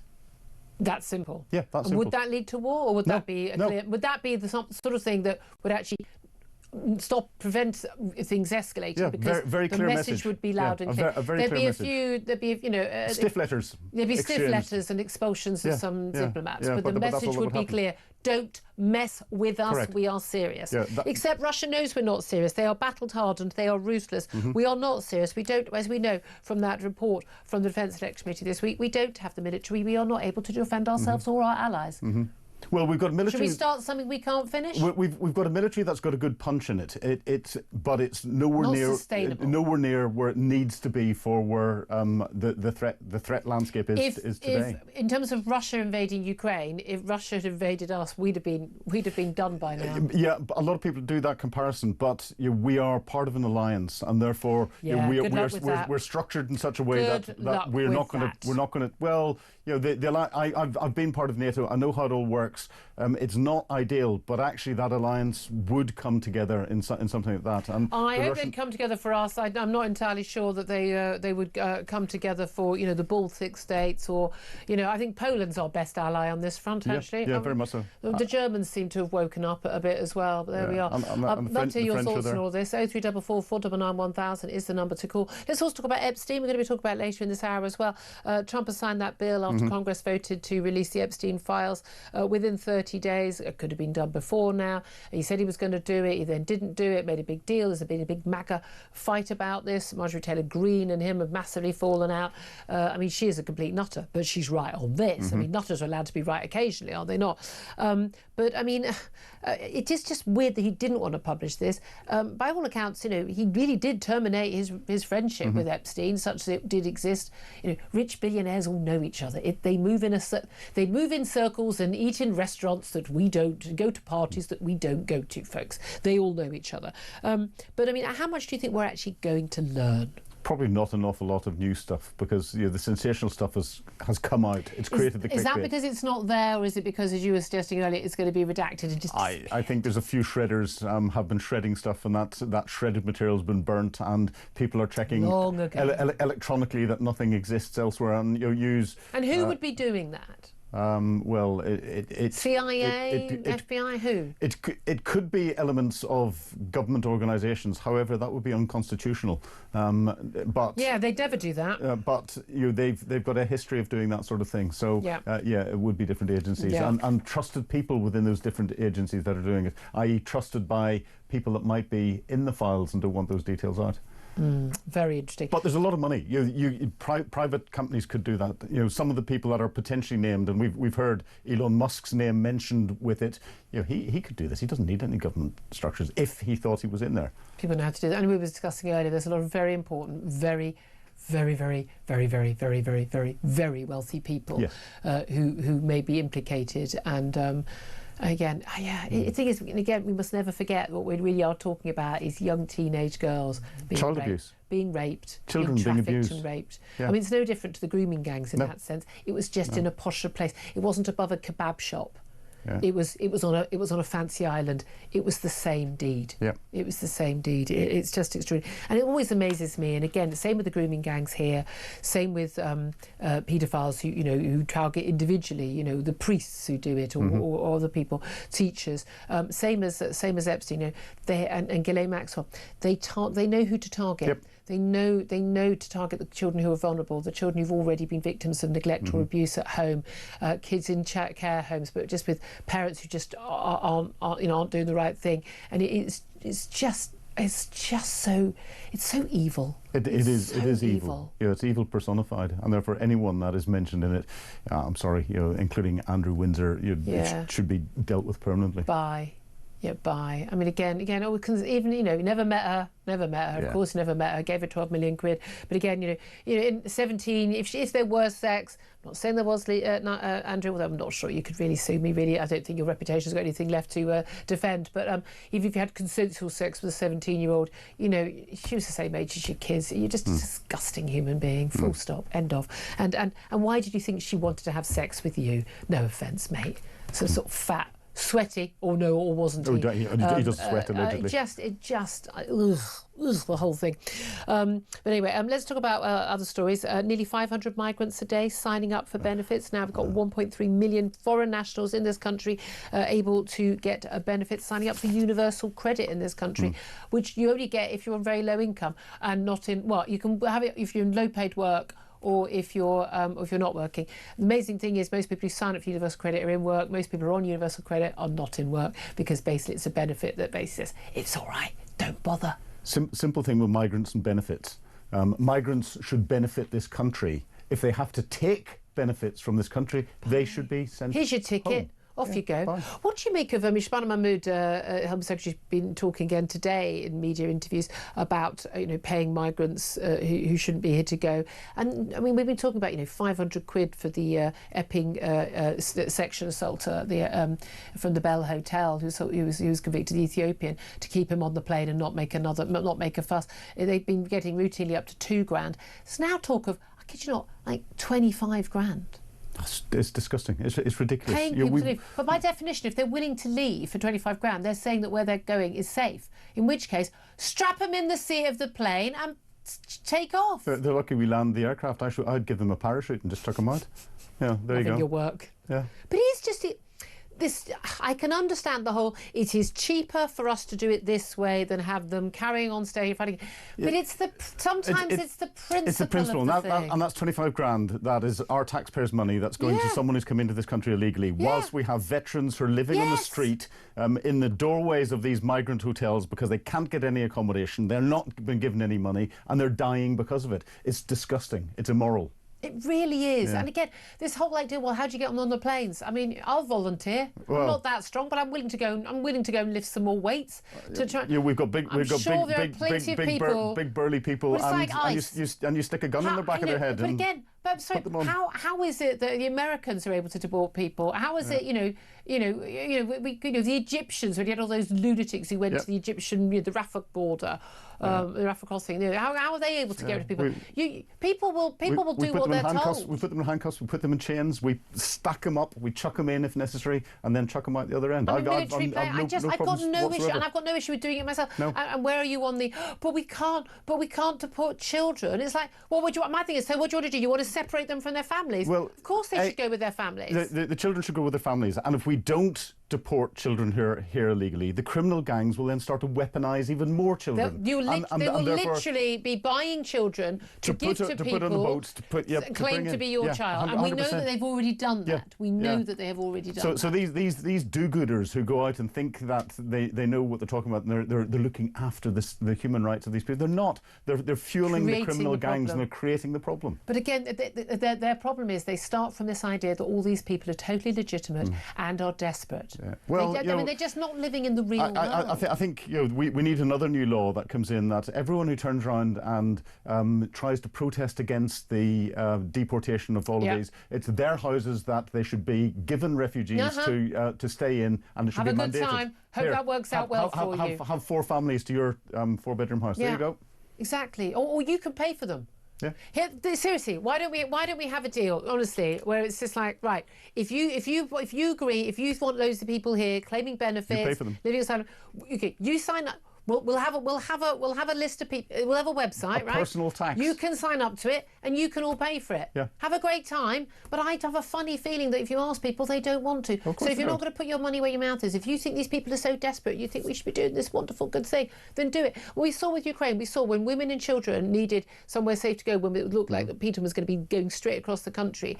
We saw how many people opened their doors. Homes, yes. It was wonderful. We had a lovely mother and son living in our buildings, from friends of ours who had a flat in the building, and this was tiny little place, and it's really small, but if you want somewhere safe, and they were there for 6 months, and then they moved somewhere else, but they gave up their home for free for 6 months to complete strangers. The British people are welcoming good, and no, it's not because they're white and the people coming across on the boats from on the channel are largely black. That's not why. It was because they were clearly genuinely in need, and people who were not going to cause trouble in our country. And boatloads of fighting age men from dubious countries that we can't prove their identities. We don't know what crimes they've committed there and on their way across. Being imported by criminal gangs is just wrong. It's just not complicated, is it? Now, we mentioned the budget a little bit earlier, talking with Trevor Kavanagh. I want to ask you, I don't know if you've seen this survey. What percentage of Britons think the economy is in a great state under Labour? Because they asked this question, and the answer was zero. Big zero. I mean, it's just absolutely extraordinary. A shock poll. I don't think it is a shock poll ahead of the budget. 0% of Britons now believe the economy is in a very good state. Only 4% rated economic conditions as fairly good. I mean, who are those people? I mean, that's the same proportion of the public who still have a positive view of as was Prince Andrew. 4 in 100 people in this country, so 1 in 25 people in this country, have a positive view of Prince. Okay, he fought in the Falklands. Fair play to him. That was a long time ago. I was at school, for goodness sake. That's how long ago that was. I mean, seriously. But this is quite telling. I mean, just basically, no one thinks. 77% thinks the government's doing very badly. Only 1% think Keir Starmer and Rachel Reeves are doing very well. That's including Labour voters. He is done for. She is definitely done for. This is her second budget next week. Yeah. It's her last. And the statistics that came out yesterday or the day before were inflation was down to 3.6% that they were celebrating, and all the rest of it. Whenever Labour came in, inflation was at 2.3%. Yeah. Unemployment has gone up since Labour's gone in. Over 5%. Exactly. Inflation is... And they claim about interest rates to come down. Yeah, but you're not in charge of interest rates. Exactly, Bank of England's in charge of interest rates. And they're trying to stimulate the economy. That's the trouble, because the economy is... With higher energy. Yeah, the economy is dead. Well, I'd say, this is a government, you'd say, like, the left hand doesn't know what the right hand's doing. I don't think the left hand knows what the left hand is doing. It's in a worse state than when Liz Truss and Kwasi Kwarteng had their lettuce moment. And the cost of our borrowing, and that was apparently a massive big crisis. Now, they were not good at communications and setting the scene, and very arrogant. And I've got a lot of time for Liz Truss, but, I mean, she ballsed it up herself. I'm afraid she got her own self to blame. But it could have been a magnificent thing for boosting our economy, and she messed it up. But I do think we are heading towards a reckoning, and I really, really, really do think it's not just for our politicians, it's for voters. Because I'm sorry, we have been living on the never, never for a very long time. We have collectively been ignoring the envelopes with the red on the top for the last 20 years, and I'm sorry, they've been building up, especially during 2020. And everyone was staying home. Sorry, well, everyone, half the country stayed home while everyone else worked to bring them stuff. But we're going to have to start paying for it all at some point. Yeah, we are. And the current bunch just haven't got a clue what they're doing. That's the trouble. Happy Thursday, everybody! I'm depressed 11:26 is the time. Let's get to your calls coming up in just a couple of moments. 0344 499 1000 is the number to call. After that, we're going to find out what is going on with the Epstein files. We're also going to be talking about how we're going to decide who can and cannot use women's loos and women's changing rooms. Someone's come up with this brilliant wheeze. We'll talk about it up next. This is Talk.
In terms of your question around taxes, there are no additional tax rises needed beyond the ones that I've set out.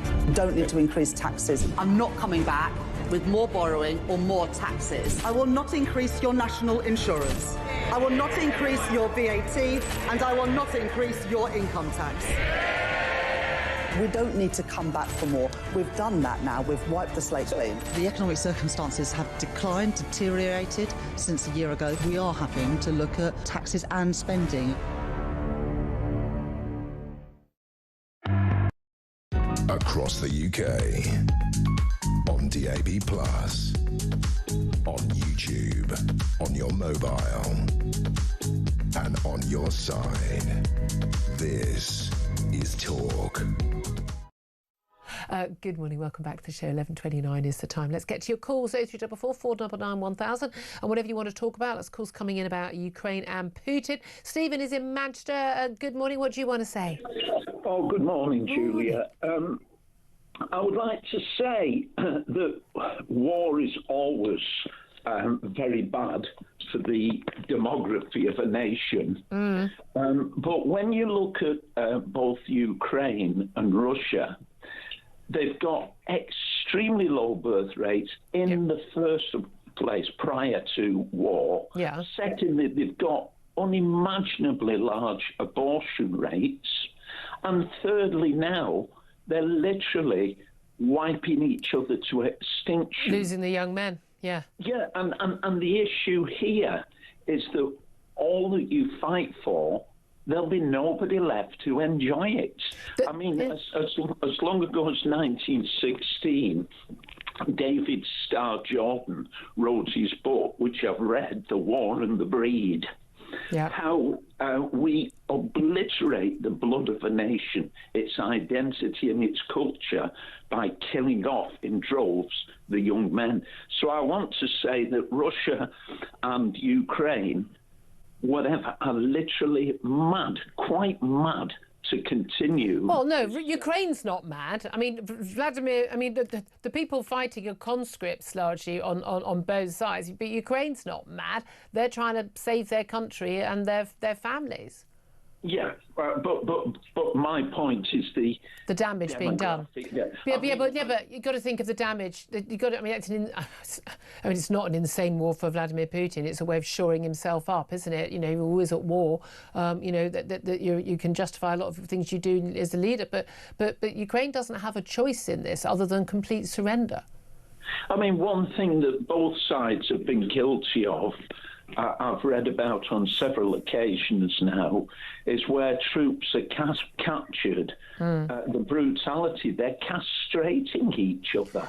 Well, look, we know certainly brutality on the Russian side. There may well be some incidents of brutality from Ukrainian soldiers. They usually are in war even people fighting a good war. Often there are things that are done on the wrong side. It is a brutal, horrible war, but that doesn't mean they're ending it by surrendering it. Basically, Ukraine is the answer, in my view. Stephen, thank you for that. Very quick response from Philip on that in terms of brutality. Well, certainly the Russians are being very brutal to the Ukrainian prisoners of war and the Ukrainian civilians that they're capturing. I know mass rape and torture. I know, and I've interviewed people who have been to the Ukrainian-owned prisoner of war camps where the Russian soldiers are surprised as to how well they're being treated. You may Probably get better they'd be treated by the Russians. You may get some brutality on the front line. And again, when we see this again with the Israelis, there will be some wrongdoing. There is by British soldiers and every other soldier. There are, when people are in brutal situations, unfortunately. Brutal. It doesn't justify it. It doesn't justify it in any way, shape or form. But generally, the Ukrainians are looking after the Russian soldiers exceptionally well. Most of them don't want to leave. Yeah, well, exactly. Yes, that's very interesting, isn't it? Let's go to another call. Andrew's in Hertfordshire. Good morning to you, Andrew. How are you? Good morning, Philip. Cracking show. Really good yesterday with Sharon Davis, by the way, outstanding. Oh, she's just wonderful. We've got Helen Joyce on next, so you want us to listen to her too. Brilliant. The bit that's interesting in relation to that was once the High Court ruling came out, what you should have had there was Starmer say, right, it's like this now. Men's changing rooms are for men. If you're a woman, you're in there, you're in the wrong place. Women's changing rooms are for women. It's not complicated. If you're a man, you're in the wrong place. Show leadership. Yeah, absolutely. But he doesn't know what a woman is or a man is anyway. What did you want to say about Putin? Well, it's the same thing about Putin, and Trump. Starmer needs to show leadership here and tell Trump, no way, no dice. They're just acting like two gangsters on the waterfront. They're carving it all up as if it were the spoils of a gangland dispute. And but that's how we know that's how Putin views the world, but it's also how Trump does. You know, money talks, power talks. Yeah, exactly. And what we need to do is say, right, Putin signed a peace agreement. Have you gone? Another one. You cut out for a minute, Andrew. You said Putin signed a peace agreement. Do it. Oh, sorry, Andrew. Andrew, my love, I'm going to persevere one more time. We lost you after Putin signed a peace agreement. Yeah. What? No, I'm going to have to give up. I'm so sorry, Andrew. That line keeps cutting in and out. I'm so sorry, didn't get your point. But yeah, I mean, look, I agree with them on the gangster point. 11:35 is the time. We're going to take a quick break. Then we are going to talk to Helen Joyce about, well, it would appear that there is some guidance about, post-Supreme Court on who can use single-sex spaces, particularly those for women. I would suggest it's a mad idea. Just women do that. But also a huge number of parents of children who have been convinced that they are trans have complained to the BBC about their clear pro-trans bias, which they claim has damaged their children. We'll talk to Helen Joyce about that up next. This is Talk.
Across the UK, on DAB+, on YouTube, on your mobile, and on your side.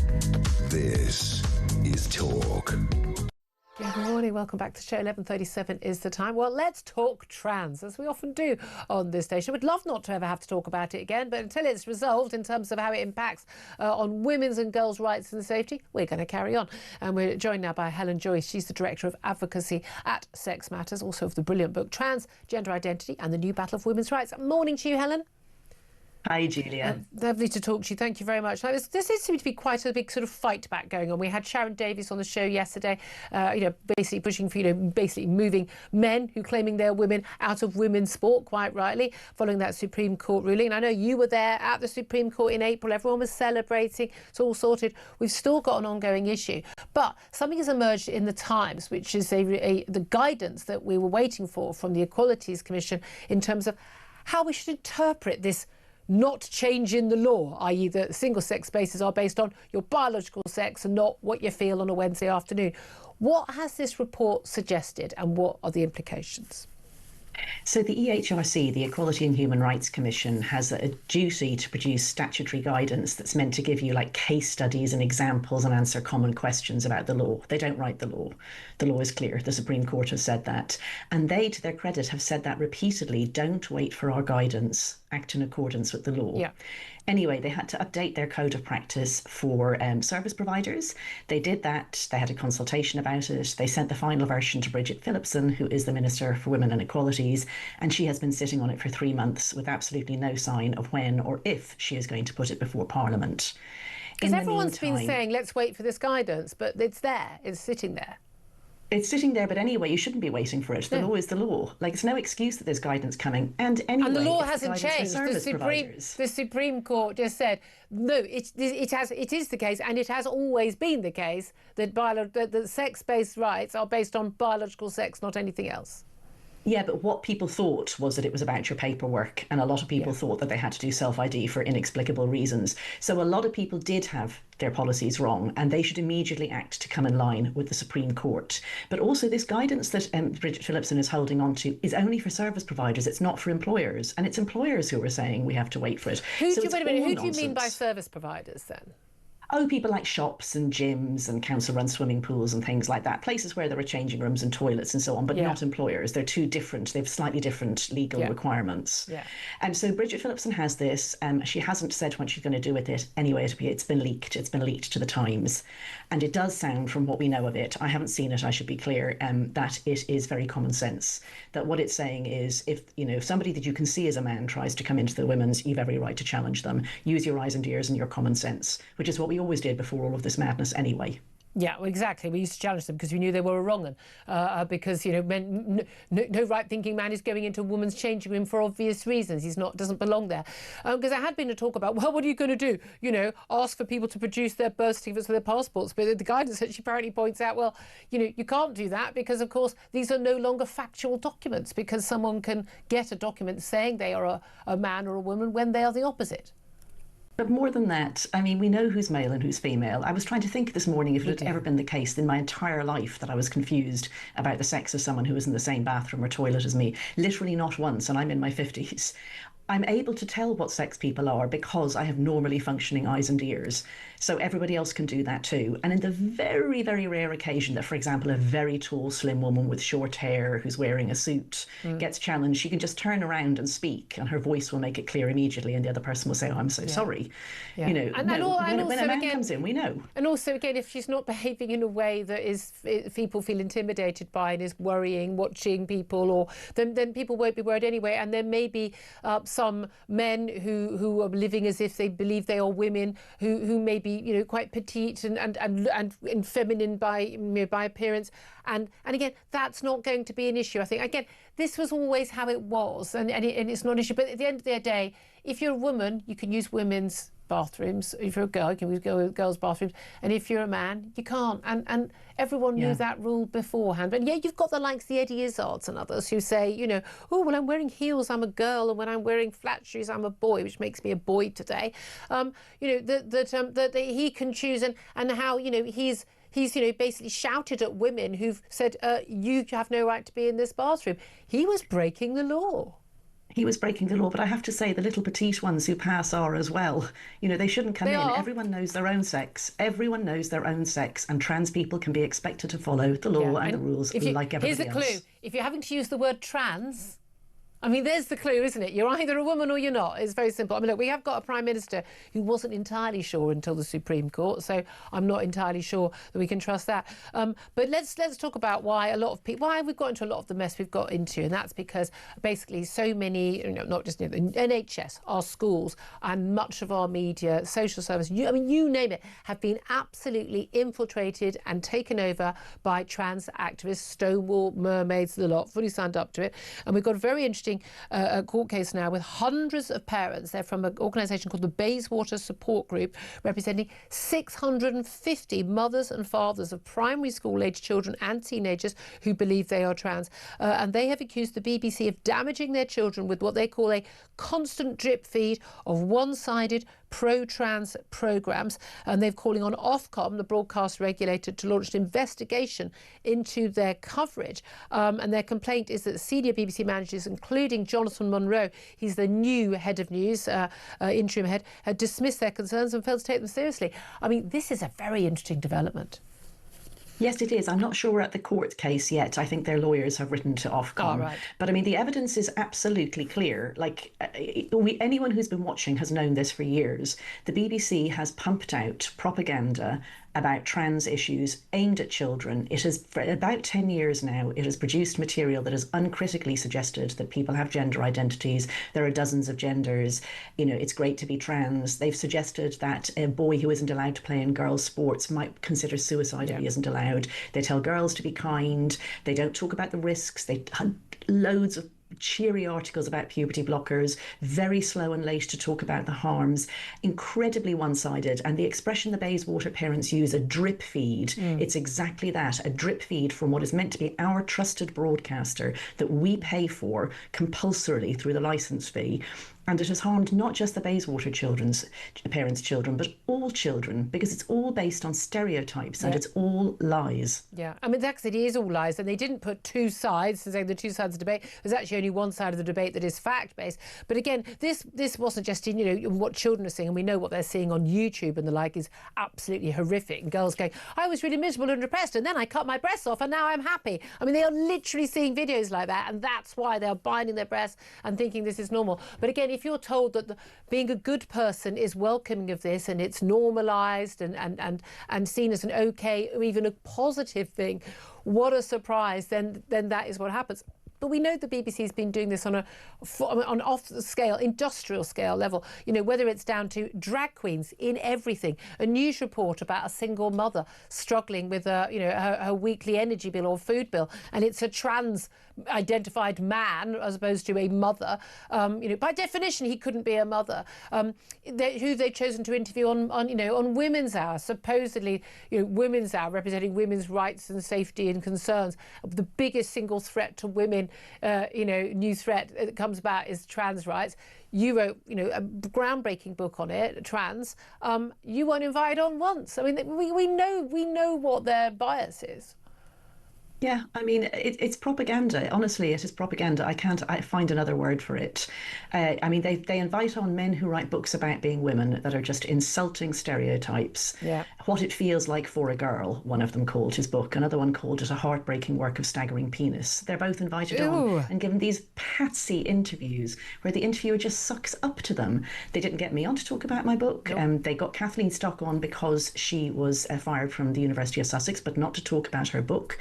The bias is just so clear when you look at it. And if the BBC were taking seriously this report that was published about the bias, they would be coming on to us and talking to us now and saying, please come in and talk to us about your concerns. Let us fix this. We haven't heard a thing, Julia. And it didn't really change that much after the Cass review into what was going on at the Tavistock. And lots of people, apart from the governments and, ministers and others were saying, oh, well, now we know this. There was actually, with all credit to Baroness Cass, there was actually nothing, Professor Cass, there was nothing in it that was new that even me, as not an expert in this field, didn't already know in terms of the studies into what happened with children with puberty blockers and the like. And they don't seem to change their stance when it comes to the Supreme Court ruling in April on biological sex being the only determinant of whether you're a man or a woman.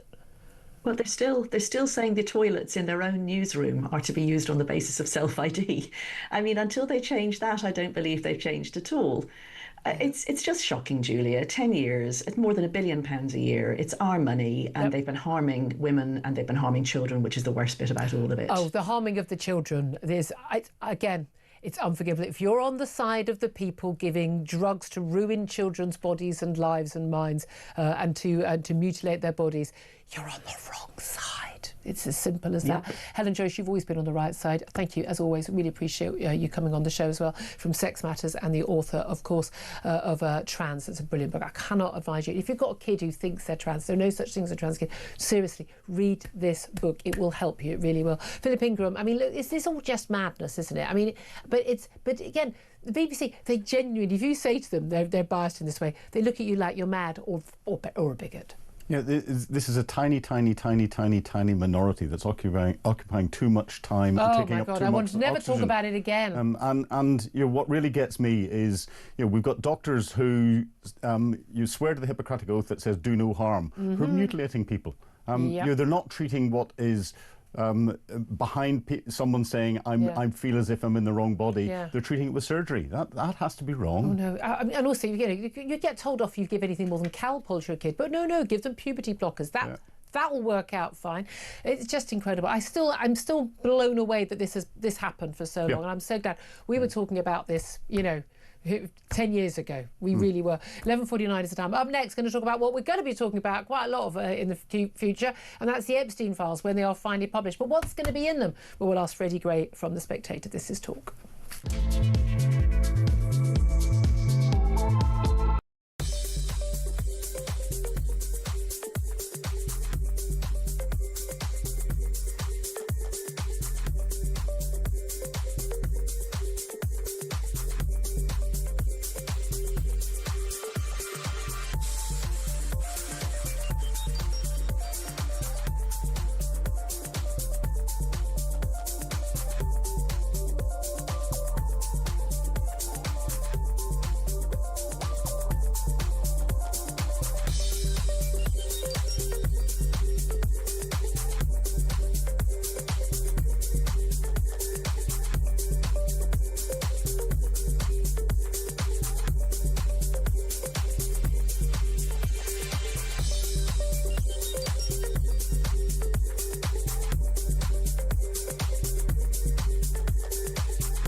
In terms of your question around taxes, there are no additional tax rises needed beyond the ones that I've set out.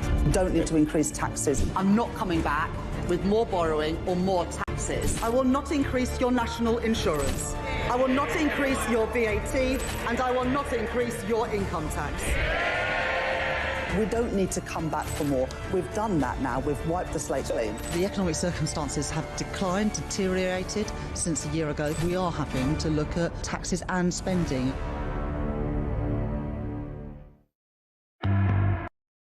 Across the UK, on DAB+, on YouTube, on your mobile, and on your side. This is Talk. Good morning, welcome back to the show. 11:51 is the time. Well, overnight, Donald Trump did sign the bill to see the Epstein files finally published. He promised to publish them before he was even elected. The MAGA crowd has forced him into it, pretty much against his will. But what are we all waiting for? What are we actually going to learn from them if and when they actually are published? Well, let's talk to the US editor of The Spectator, Freddie Gray, who joins us now. Morning to you, Freddie. Good morning, Julia. How are you? Very well indeed. What is in these files that we don't already know? Well, I don't think anybody really knows because there's so many of them. I mean, there are a lot of people putting it about that there is some photograph of Donald Trump with Epstein and some young girls. Nobody knows if that's true. I think what Trump is saying, and I think he has a fairly good point here, is that this is very similar to Russiagate, the scandal that sort of afflicted and derailed a lot of his first administration. Yeah. Democrats are constantly making quite snide remarks, suggesting that some great bomb is about to drop. But so far, the bomb hasn't exactly dropped on Donald Trump. I think what's definitely true is that they have mishandled this in terms of managing it as a story. Well, he said you can't say there's a big conspiracy and we're going to publish the Epstein files, and then when you get into office saying nothing to see here. Yes. And I think what it also ties into, and this is sort of happening in other ways to the Trump administration, is that they're losing their grip on the kind of political dominance that they had in the first 10 months of the Trump administration. And that's why Democrats are getting excited. There are troubling signs in the economy. Trump's getting in trouble with his base for focusing too much on foreign policy.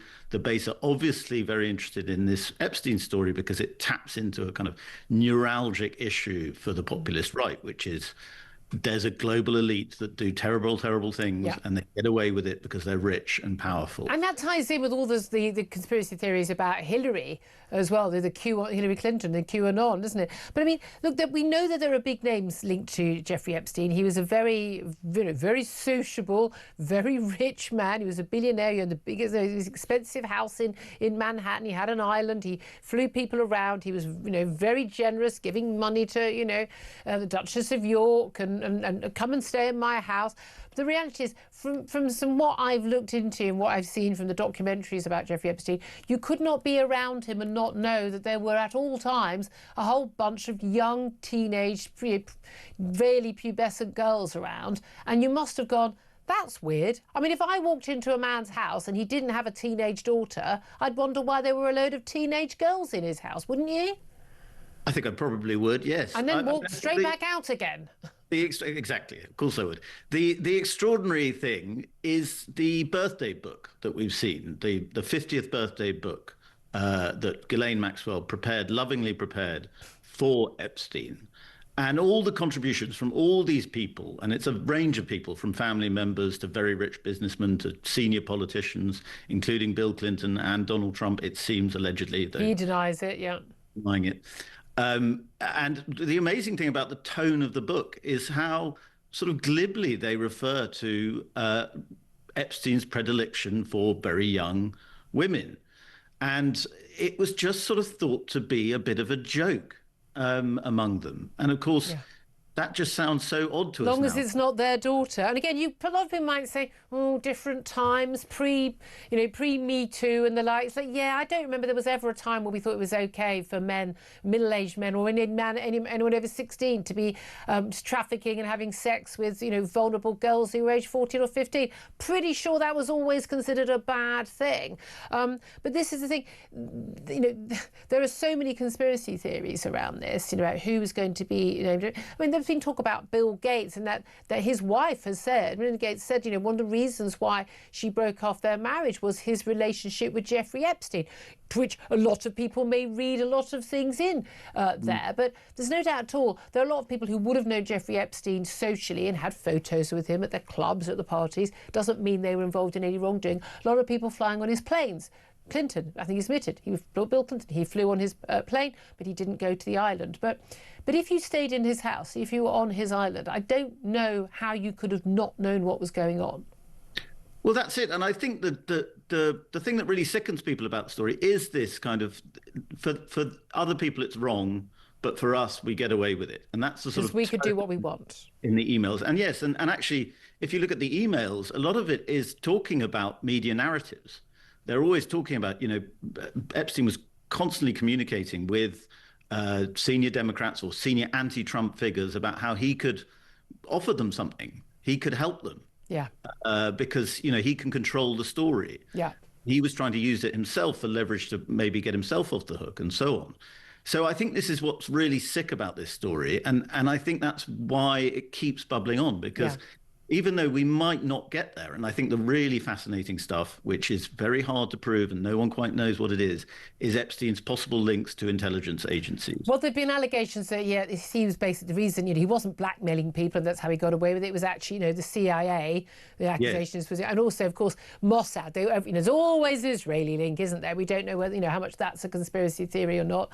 But certainly some of the CIA claims seem to be not entirely, absurd in nature. No, I don't think they're entirely absurd. And I think, this is it again where we're probably not going, even with this massive release, we're not going to see all the information because things can be withheld on grounds of national security. Yeah. And in fact, a lot of people think that the Trump administration might set up investigations into things that it can then claim it needs to redact these things on national security. And then the Democrats are going to do what Republicans have been doing them for ages, which is saying, you're not releasing everything, there's more here. Why are you playing fun games with these redactions? And the conspiracy will just bubble on and on and on. Well, indeed. I mean, Philip Ingram, who's a former senior military intelligence officer who's with me in the studio, has pointed out, anything that's actually seriously damaging to anyone very important may already have just disappeared into the ether. Well, quite. I mean, I think the in terms of just mud flinging, which is what this is going to be, I do think the Democrats might be overstepping the mark somewhat at the moment. I think they're getting very excited about this as a kind of the way to finally bring down Donald Trump. Yeah. Well, also, it's all factored in. He's admitted to grabbing women by their private parts. He's admitted to sexual assault. He's been in a libel trial, basically, found by, a court that they believe it, on balance of probabilities, he did sexually assault a woman in a department store. I mean, for goodness sake. I mean, this is all priced in. And can anyone name a Republican figure other than Donald Trump who's been associated with Epstein? It's quite hard to. Very interesting point. Very much more associated with the Democrats. Well, we'll see. I have a funny feeling there'll be not anything or such a tranche of stuff. We'll be years trying to go through it. Freddie Gray, US editor of The Spectator, thank you very much indeed for that. Philip Ingram, as you were saying earlier, a lot of this stuff disappears. It just does. We'll never know it was redacted. Exactly. We'll never know it existed unless Ghislaine Maxwell's stuff suddenly hits. She knows things. She knows stuff. She knows things. Well, she's in a very nice soft prison now. Although I'm surprised she's serving time at all, actually, given how much she knows. But who knows how long that will be. Someone might get a pardon at the end of this Trump presidency. Anyway, lots more to come. Coming up, we are going to be talking more about Ukraine and defence, plenty more besides, plus your calls. This is Talk.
Across the UK, on DAB+, on YouTube, on your mobile, and on your side. This is Talk.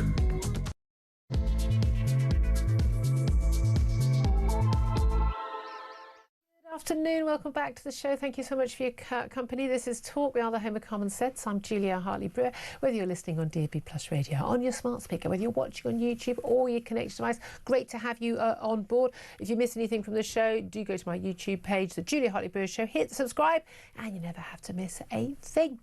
Coming up in this hour, we're going to be talking more about Ukraine and a secret 28-point peace deal. Well, it's a surrender deal, really, that Vladimir Putin has apparently agreed with Donald Trump. It was Donald Trump's idea, but was it really? Was it really? And how could the Ukrainians possibly agree to it? We'll talk about that with the Shadow Defence Minister, Mark Francois, in just a few moments. We're also going to be talking more about that Russian spy ship. What do we do about that? And also, an inclusive cinema has cancelled the premiere of a free speech documentary because it doesn't align with their values. you're an inclusive cinema, that you don't include free speech. Well, we're going to be talking to the one of the authors of that documentary, the one and only friend of the show, Spiked Online's Tom Slater, about that. And we're also going to be talking about the upcoming publication later this afternoon of a report by the COVID inquiry into the government's response to lockdown. I don't hold out much hope. I think we all know it's going to say we should have locked down sooner. But we will talk about all of that with Ross Clark. That's all coming up. Do get in touch. Love to hear your thoughts on all the topics we're talking about. Lots of you getting in touch about Ukraine. The number to call is 0344 499 1000. Of course, you can call in on anything you want. You get to decide. We'll put you on air. Text the word talk in your message to 87222. Get in touch on X at Talk TV. Calls are charged at the national rate. Text cost £1. Standard network rate message. Joining me still, I'm delighted to say, it's Philip Ingram, MBE, former senior military intelligence officer. And just before we go to Mark Francois, I mean, we do just have this extraordinary situation where, you know, we've got a 20-point peace plan that has already started, although Hamas have rejected it for Gaza. But, you know, we've got lots of the world on board, including all the Arab states pretty much, but I think apart from Iran. We've now got a 28-point peace plan for Ukraine. I don't think anyone's going to be on board with it, apart from Donald Trump and Vladimir Putin. No, there's nothing in it for the Ukrainians, and it's giving a lot away and just setting the conditions to allow Putin to rearm, to reset, and to come back again in an even more dangerous way and kill even more people over a longer period of time in the future. Because that's what he's going to do. Well, that's it. We just explain to people who don't know. This idea is basically that Russia would get not just all the territory it's already got, so Crimea and the eastern Donbass region, the industrial region, which has been fighting over. You know, the line has moved here and there, but it's been fighting over for the last 3.5 years, almost 4 years now. But also extra territory further west of the Donbass region, closer to Kyiv. Now, this is crucial territory which the Ukrainians have been able to hold all this time, or been able to fight Russia back on. But it's absolutely crucial in terms of the defences for the rest of the country, particularly for the capital, Kyiv. Remember those fears early on that those tanks would just roll straight in? Well, this is the key territory, prevents them doing that. But also saying that Russia will obviously, you know, they're going to keep all the Russian men, women and children, the ones they've been murdering, raping and abducting in the Donbass territory. I'm not quite sure many of those people who are still there would be looking to be staying there. But also, although they wouldn't have legal ownership of that territory of Russia, they would have to pay a sort of a rent, effectively, a lease agreement to the Ukraine to take that territory, bearing in mind that not only does Zelensky have to agree to this, but also the Ukrainian people. This, under the Ukrainian constitution, would require a referendum by the Ukrainian people who've been fighting all this time to then give up not even just the territory that they've already lost, but more territory. Is Trump in his right mind? Well, let's talk about all of this right now with Mark Francois, his Conservative MP and also Shadow Defence Minister. Very good afternoon to you, Mark. Good afternoon, Julia. Thank you for joining us. Well, I've just given an outline to people of where it is. I mean, this is not a peace plan. This is a surrender plan, isn't it?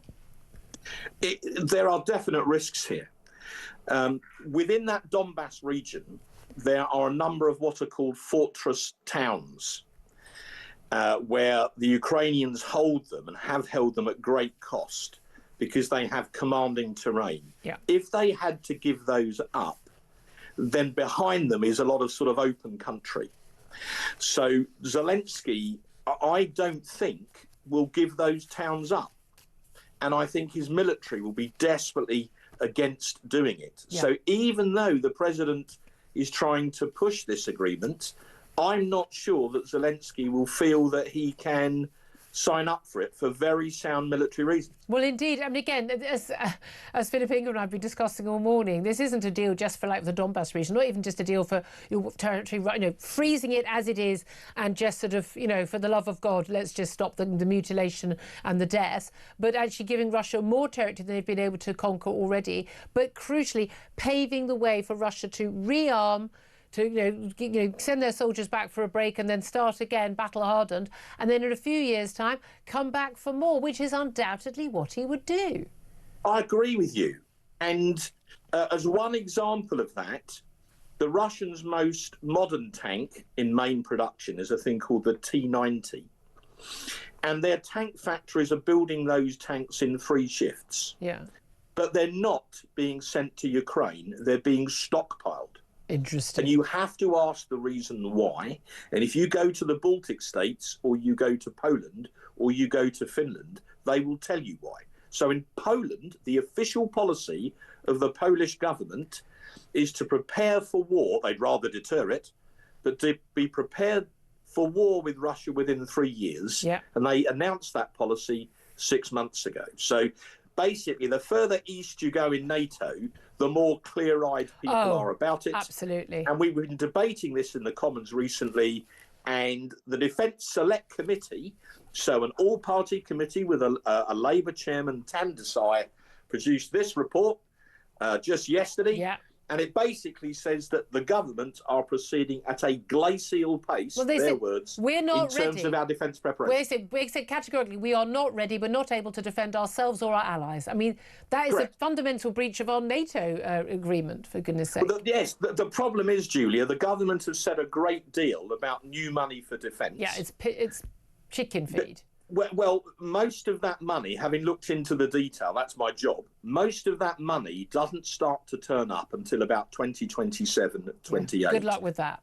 Yeah, so what's going on now, this is very important, is there's actually, in this financial year, a massive cash squeeze, and the governments are trying to make efficiency savings, so in pub English, that's cuts to the armed forces to the tune of £2.5 billion this year. That is utter madness, given everything we've just been talking about. It's not just madness, it's actually dangerous. And it's interesting, actually, Correct. one of the points of this 28-point surrender plan from Donald Trump is a requirement for Kyiv to actually reduce the size of their military.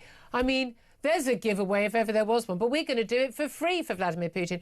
What do you make with this this Russian ship that's been monitoring, a monitoring ship, by the way, capable of cutting cables, that has been monitoring our North Sea cables, and the use, well, the military planes that have been shadowing it, and a military vessel as well. Those military planes having lasers shone into the eyes of their pilots. Clearly a hostile act. We had a very, very serious, very sombre statement from the Defence Secretary John Healey yesterday, saying that action will be taken. We are ready if any of this happens again. But are we ready? Are we basically, basically unable to actually follow up on that threat? Well, I'm sure we could do something about one ship. And look, we have to understand who we're dealing with here. And I know you do, but just if I may, for your viewers. Please do. Vladimir Putin is a former regular colonel in the KGB. This man is not a Boy Scout. He admires strength and despises weakness. And the weaker we look, the further he'll push. And if we don't stop him in Ukraine, we'll have to stop him in the Baltic states. And if we don't stop him there, we'll have to stop him in Poland. And by then, you're right in the middle of something that looks fairly akin to World War III. Yeah. So history shows the Second World War, appeasement didn't work. The only way that we will end that war in Ukraine is when we stand up to Putin more firmly and threaten to sanction him, particularly his oil and gas exports. That's his financial windpipe. If we can curtail we shouldn't threaten. We shouldn't threaten. By the way, we should have done this 3 years ago. Everything, the fact that there's even a possibility of any more sanctions that haven't been done is absurd. Seize all the money in the European banks. That's what funds the war effort. We don't have to pay a penny as taxpayers. And absolutely, secondary tariffs, not a single penny goes in or out of Russia, end of, full stop. If we'd done it seriously, we could have ended this war and choked him already. But let's face it, we've got weasel politicians across Europe and across America. Well, I hope you're not talking to one now, but I do think that collectively we have not fully appreciated the scale of the threat. So, what are we talking about? There was an urgent question in Parliament this morning. Yeah. My boss, James Cartledge, was pressing MOD ministers on exactly this point. What has happened? A Russian spy ship is being monitored just on the edge of British territorial waters, peacefully, and they have fired a laser at the pilots in the plane. As you said yourself, quite rightly, I called it a hostile act yesterday. You've said the same this morning, Julia. That shows what these people are. They're going to push us and push us and push us. Those 20 drones that strayed into Polish airspace a month ago, 1 or 2 could have been an accident. 20 was not. Putin will push us and push us until we push him back. Well, how do we push it back? Because people will say, oh, we don't want to go to war. We don't want to risk anything to go to war. But that's what he knows. And that's why he pushes the next thing and the next thing. And as we saw, what happened, not just, basically playing games with us, playing a cat and mouse with us. But also, even with Crimea, he didn't just sort of suddenly launch a load of tanks into Crimea when he seized Crimea. It was done very carefully, very slowly, plausible deniability, the little green men. Didn't have Russian insignia on. It wasn't happening. He spent years, and he's doing it in the Baltic states right now, pushing more Russian people in, and doing that, just fomenting the trouble, and he's got a playbook and he knows what he is doing, and we're sitting and watching and going, oh, you shouldn't do that. But at some point, this is like, the playground bully. Someone's going to have to punch him in the nose. Well, I have hoped that, the scales were falling from President Trump's eyes, if I can put it like that. You've got people like Marco Rubio, his Secretary of State, who has a very clear-eyed view of Russia. Yeah. Supposedly, when he and Lavrov had a call a couple of weeks ago, it ended in a row. There are people in Washington who understand the degree of the threat. Now, President Trump, you could argue, has to some degree brought Putin to the table, but he still hasn't got him to accept a ceasefire. And Putin will keep coming while he thinks he's winning. And he thinks he's winning one village at a time. But he is winning because he's got the most powerful man in the world, and the only person who can really, really stop him, has the military might and the will to do it, is basically saying, like, you can have anything you want. Look, history shows us, if we go back to the 1930s, and the parallel is apposite, appeasement does not work. At the end of the day, Churchill was right and Chamberlain was wrong. Yep. So we need to be a bit more Churchillian about all this. And hopefully, I know the president, or I've read, is a great fan of Winston Churchill. I would just encourage him to reread his history. Yeah, he's still got that bust in his in the Oval Office, has he not? Well, he put it back after Obama got rid of it. Yeah, exactly.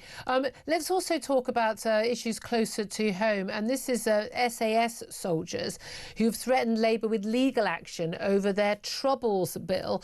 And now this is a letter that's been sent to Hilary Benn, the Northern Ireland Secretary, warning that the new legislation doesn't provide adequate safeguards for veterans. And this is basically a decision by the government to, they've axed plans to implement what would have been a Conservative government plan for the Legacy Act, which basically granted immunity to troops who had served in Northern Ireland. But the new plan is to include a commission to investigate Troubles killings once again, which could lead to more legal action, more criminal trials. Now, we had these ongoing for years now. Often we're talking about veterans who are often, very elderly as well. What do you make of this, and where do you stand on this? Well, I stand with the veterans. And I've summed up for us against the bill in the House of Commons on Tuesday and made that very plain. And if and when we get the chance, Julia, if their bill has gone through, we will repeal it. Yeah. We brought in it's a complex subject. It is very in essence, complex. We brought in the Legacy Act in 2023 to try and draw a line under the Troubles after all these years. And what Labour are doing, and they're doing it because of our old friend, the Human Rights Act. Yay. What they want to do is to repeal our existing act with their Troubles bill, so their bill gets rid of our act. And what that would do is it reopens what I call the conveyor belt of coronial inquests and civil prosecutions to try and drag our soldiers back into court. But the extraordinary thing about this is that part of the whole, peace agreement in the peace deal in 1998 was about actually, IRA, vicious, horrible, murderous terrorists basically being let out of prison, people who've been on the run and never served time, serving, 1 year for murders, and then kneecapping and goodness knows what, and then being freed. And the idea was it was supposed to be on both sides. But basically, if you're involved at all in the Republican movement, you get a free pass. But anyone who was a soldier, you're just going to face action after action after action for everything you did.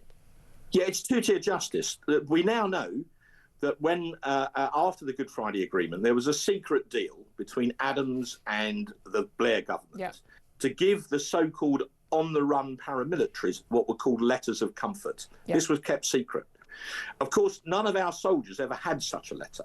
This all came to light in 2014. Just say the letters of comfort was basically, like, you won't be prosecuted. Yeah, it was a get-out-of-jail-free card in pub English, right? And it came to light in 2014 when a man called John Downey, the alleged Hyde Park bomber, was on trial at the Old Bailey. He produced his letter of comfort. The judge rapidly abandoned the trial. So now, ministers say, well, these letters of comfort have no legal value. Well, tell that to the families of the 4 soldiers that were killed. So come right up to date. 9 senior generals, well, 8 senior generals and 1 Air Chief Marshal, wrote a letter to the Times last week saying that this was a very bad idea. Their words, not mine. Labour's proposals were a direct threat to national security. Now, that is very powerful language from senior generals who know the importance of words. And now, moving on from that, the SAS Regimental Association has now sent a pre-action letter to the government saying they intend to take legal action against them if they proceed with the bill. So I suppose the unofficial motto is who sues wins. I mean, it's absolutely extraordinary. How did we end up in a world where the SAS are suing the government? Yeah, exactly. Again, only last month, a former paratrooper in his 70s, known as Soldier F, we covered it on the show, was cleared of murdering civilians on Bloody Sunday after a judge ruled the evidence against him fell well short. But we've seen case after case, and often people, you know, they're being exonerated, they're found innocent, and then another case is brought. Correct, and there's another one pending as well for a man called Soldier B. So look, Julia, can I make a suggestion? If your viewers are as enraged by this as I am, rather than shout at the telly, they should get on the internet. They can punch in on the parliamentary website their postcode. It will give them the name and email address of their MP. They should email their MP, particularly if they're a Labour MP, and say, I'm one of your constituents, and up with this I will not put. That is a way that all of your viewers could help to defend the SAS, and I would plead with them to do it. And we're not, we're not talking about, one of the things I've really noticed in the military world, and indeed in the police world, but particularly in the military, when there are people who have committed clear wrongdoing, you know, it's other soldiers absolutely want them to be prosecuted because there are rules of engagement, but we are talking about people going about doing their job and then being prosecuted, you know, decades later. Francois, fascinating to talk. She covered a lot of ground there, Conservative MP, of course, and Shadow Defence Minister. Thank you very much indeed. Itching to get in on all of this. Philip Ingram, MP, former senior military intelligence officer, and look, you're from Northern Ireland as well. So come back specifically on the troubles in Ukraine and your take on that. Well, I'll give you an example. The SAS, who ambushed and killed 8 terrorists who got out of minivans with automatic machine guns, attacked a police station, having driven a digger through it with a bomb that exploded, flattening the police station.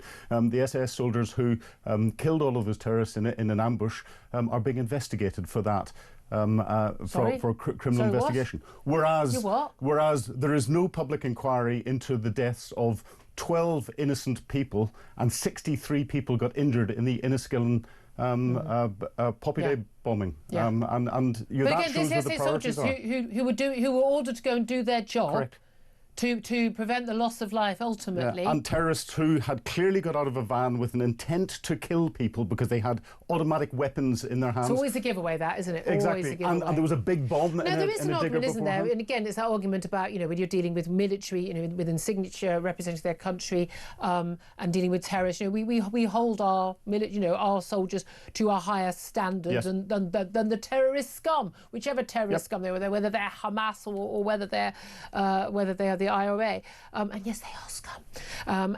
But we're not talking about someone who has committed a horrific wrongdoing in the course of their work, which has horrified other soldiers, and then that being covered up. We are talking about people going about their job, often being fired on, making decisions. And this comes, it's very, very similar, isn't it, to the police officers who would take on that role, no extra pay as an armed police officer, go through the training, and then make a split-second decision to either save their own life, their colleagues' lives, or civilians' lives, and they take a life.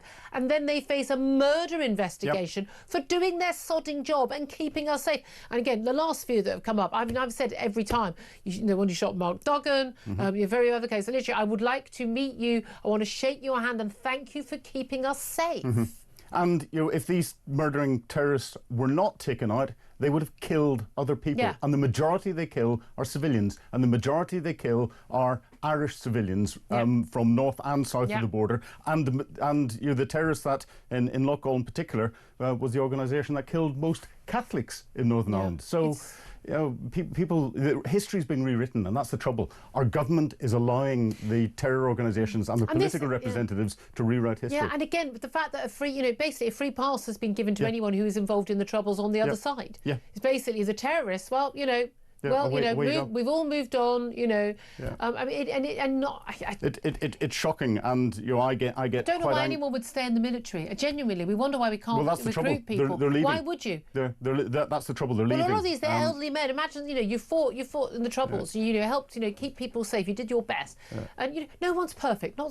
I'm not saying, like every soldier has done the most perfect thing all the time. But again, I'm an armchair general, so I do rather understand that actually sometimes things might happen that aren't perfect because people are in a state of war. And people will be concerned, and I know I've gone back in my mind over things that have happened in different conflicts to go, was that the right thing? Did I make the right decision? Could there be a possibility of a knock on the door on such and such? Yeah. And you can't live like that. You can't live like that. It's wrong. It is simply we just wrong. simply cannot keep expecting, and it is largely men, to go and put their lives on the line like that, and then then second guess them from a nice comfy seat in the warmth. 20 or 30 years later. There were a lot of women who were in the front line in Northern Ireland, especially in covert roles and everything else. So right up, you're further forward than infantry soldiers. Seriously dangerous roles as well. Very good point.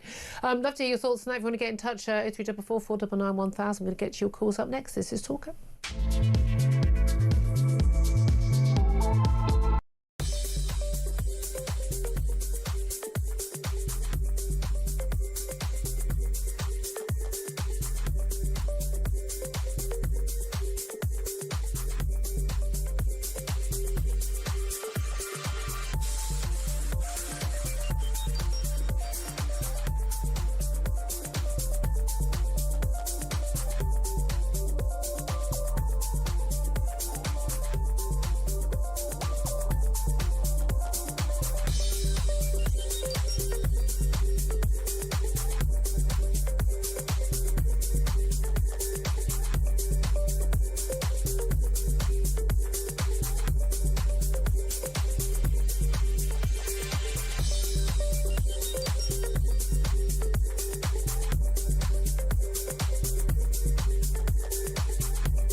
Big news coming this December. Our Talk TV app is moving to the Talk app.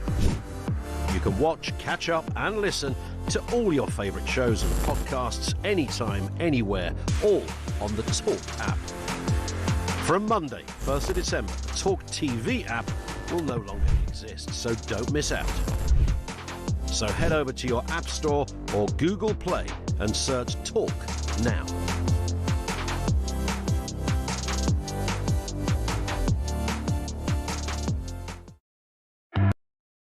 Across the UK, on DAB+, on YouTube, on your mobile, and on your side. This is Talk. Afternoon, welcome back to the show. 12:27 is the time. Let's go to your calls, 0344 499 1000. Your messages, lots of them coming in about defence issues. Let's go to some of the text quickly first. In terms of that peace plan for Ukraine, which from Trump, which is, it's a surrender plan. Oliver says they've lost those territories, they're not winning them back, so why waste more lives? No, Oliver, Trump wants to give more territories that Russia hasn't won, because they will come back for more. Faye says, good, Project Ukraine has failed miserably, and now at least the remains should be saved, except it won't be. Scott says, you can't trust Russia. They proved time and time again they will wait and strike again. Exactly. Riley says, so millions have died for nothing and you still use your country? Yeah, great offer. David is on the line in Exeter. Hello, David. What do you want to say?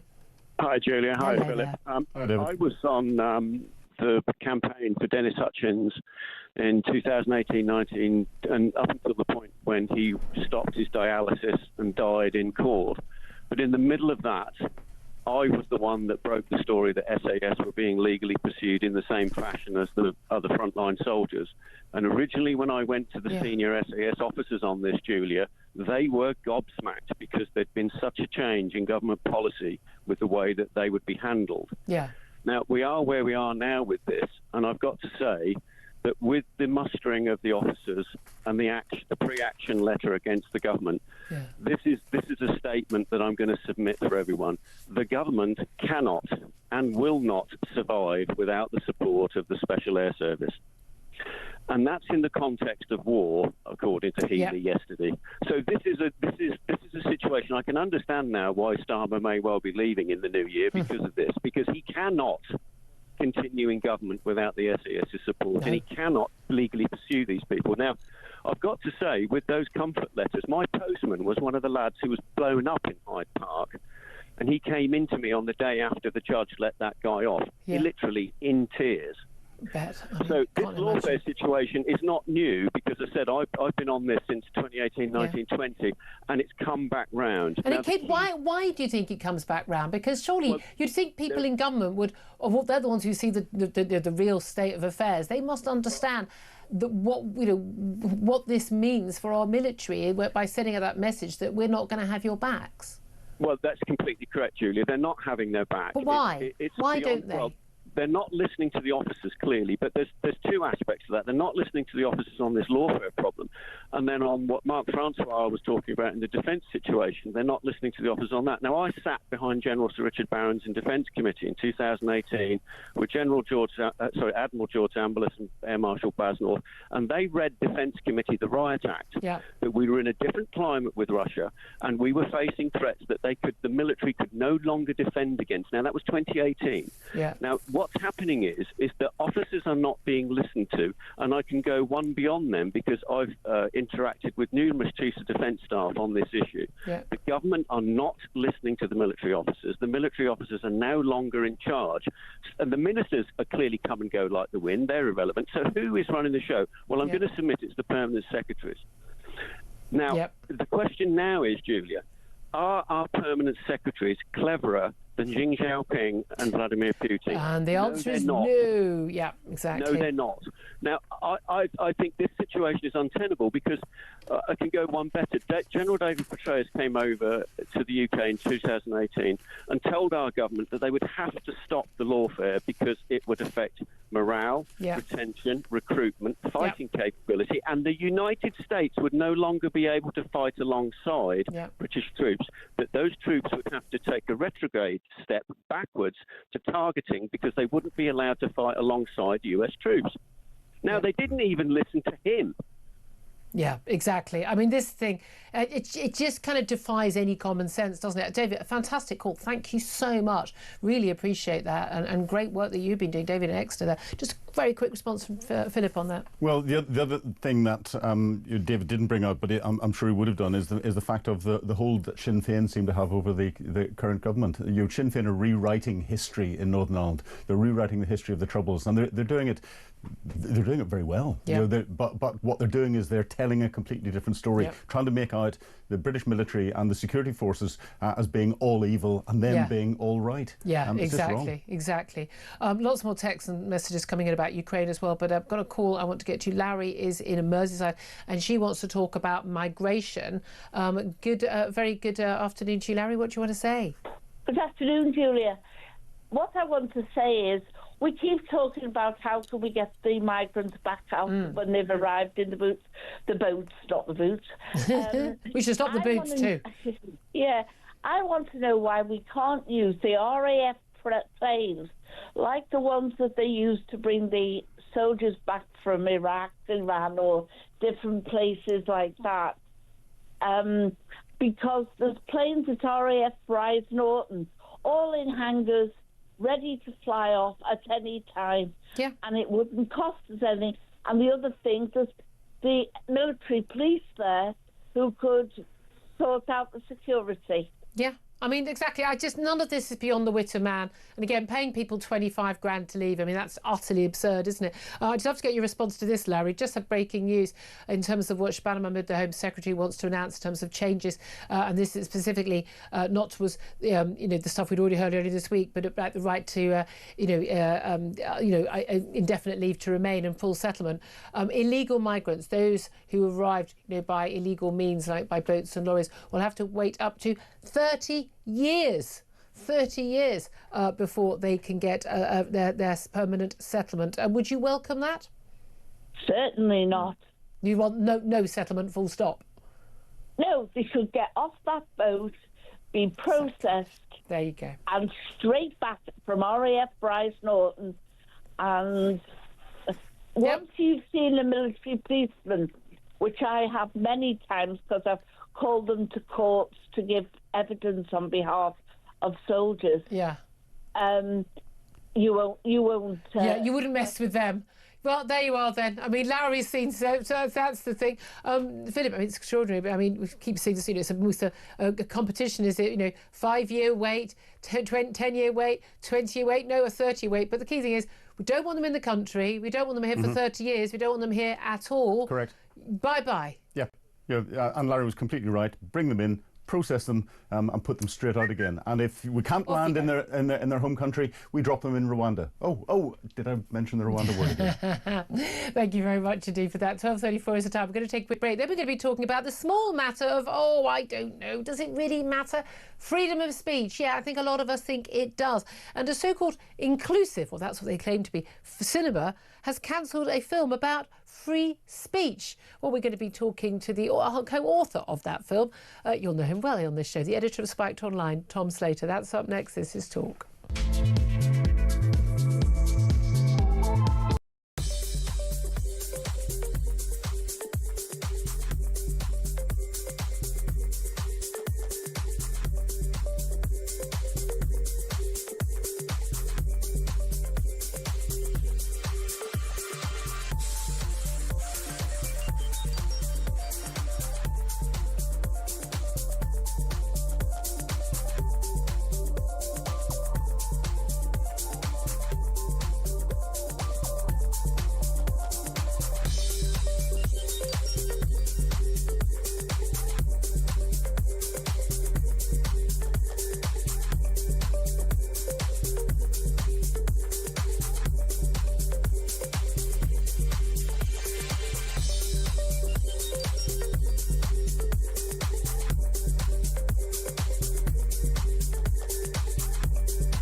Across the UK, on DAB+, on YouTube, on your mobile, and on your side. This is Talk. A very good afternoon. Welcome back to the show. 12:37 is the time. Now, often when in the studio, I have the next guest, young Tom Slater, sitting in the studio with me, giving his tuppence worth on all the news. Well, this time, he is in the news. He is the subject of the news. Tom Slater is editor of Spiked Online and joins us right now to talk about, well, turns out you've been cancelled, Tom. Yes, and our documentary about free speech, no less, has been cancelled. Indeed. So well, look, I mean, the irony wasn't lost on us. No, definitely. indeed. I mean, look, by an inclusive cinema chain. Look, we talked about it on the show because, and again, you know me, I don't blow smoke up anyone's backside. I think it's genuinely brilliant documentary. The sort of documentary BBC Panorama used to make when they did good ones. And they didn't just make stuff up that people had said about, all the different cases of where people have been, basically investigated just for, just going about their daily, completely lawful business and be investigated by the police and really been quite, had some pretty harrowing experiences. And you've delved deep and spoken to people at length, and it's an absolutely fascinating documentary. I do advise anyone to go and look at your website and your Twitter feed to go and look at it. But you were going to do basically a screening next Tuesday, I think it was, and you'd booked a cinema and everything was fine. And then what happened? Yes, exactly as you say. We were going to have the screening and a Q&A for the documentary Think Before You Post. Everything was all lined up. Tickets were selling well. We were looking forward to a great night. And then on Tuesday evening, the venue, Rich Mix in East London, sent us an email saying that they would be cancelling the booking because the film and the event did not align with its values. So clearly free speech isn't one of those. They suggested that the content of the film and the speakers on the post-screening Q&A were not known to them. I let people make their own minds up, but the documentary was already out and all of the speakers who were booked to speak were in the film itself. So I mean, these weren't controversial people. I mean, there were people like, Alison Pearson, a Daily Telegraph columnist, exactly. An ordinary couple. I mean, people who've been found to have done nothing wrong, who just were exercising perfectly normal, routine speech that other people would exercise in their daily lives.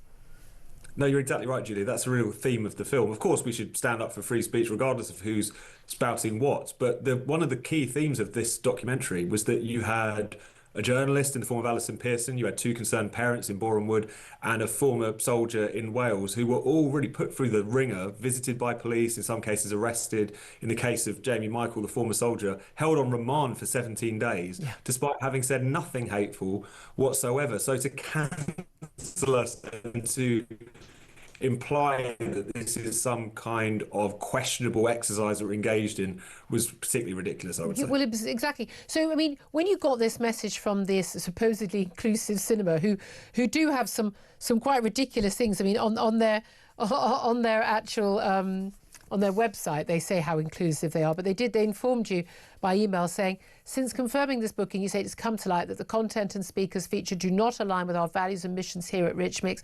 Our founding objectives are to support marginalised communities, primarily communities facing racial inequity, promote intercultural understanding, eliminate racial discrimination and foster equality of opportunity through arts and culture. And the nature of the event, they say, was not fully disclosed to us upon booking, but presumably you said we'd like to do a screening of our documentary called Think Before You Post. I'm not quite sure what more you could have given them, but what have you responded to them? What have you written back?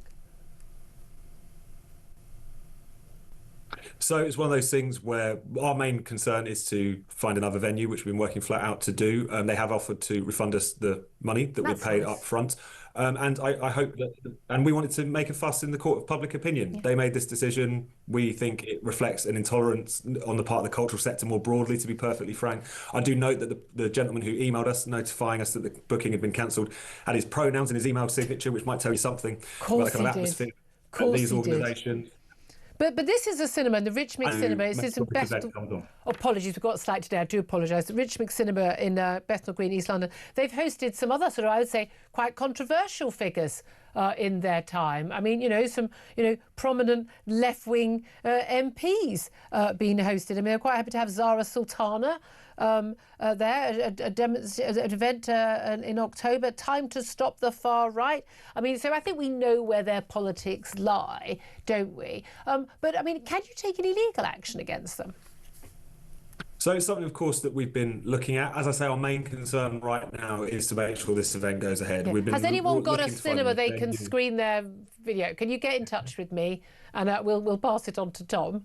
But you should take legal action. And many people have been in touch. We thank them for. Oh, wonderful! But you, I mean, lots of people I've seen online have said, look, it's a private business. They can choose who they want to have in their cinema and choose, who they don't want to have. But actually, they couldn't say, for instance, we don't want any black people or we don't want any gay people. That would be illegal against the law. But is it not also against the law to ban people because you don't agree with their political views?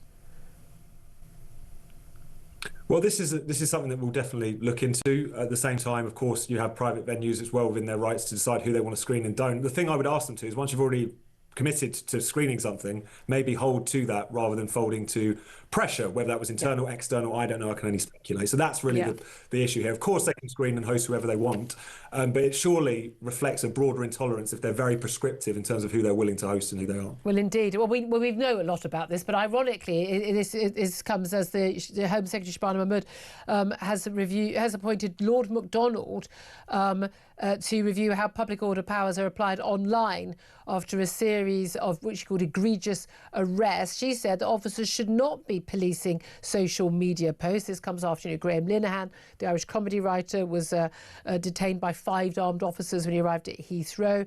And I know who features in your documentary, Maxie Allen, who's a producer at Times Radio, and his partner, Rosalind Levine, wrongfully arrested by 6 officers in January over emails to and about their child's school. And they've actually agreed to a £20,000 payout by the police. And that's very, very clear that the police were in the wrong there. But we keep being told, we've had Home Secretary after Home Secretary under the Tories saying, police shouldn't be doing this. And now we've got yet another Home Secretary under the Labour saying, police shouldn't be doing this. It doesn't seem to ever stop the police doing it.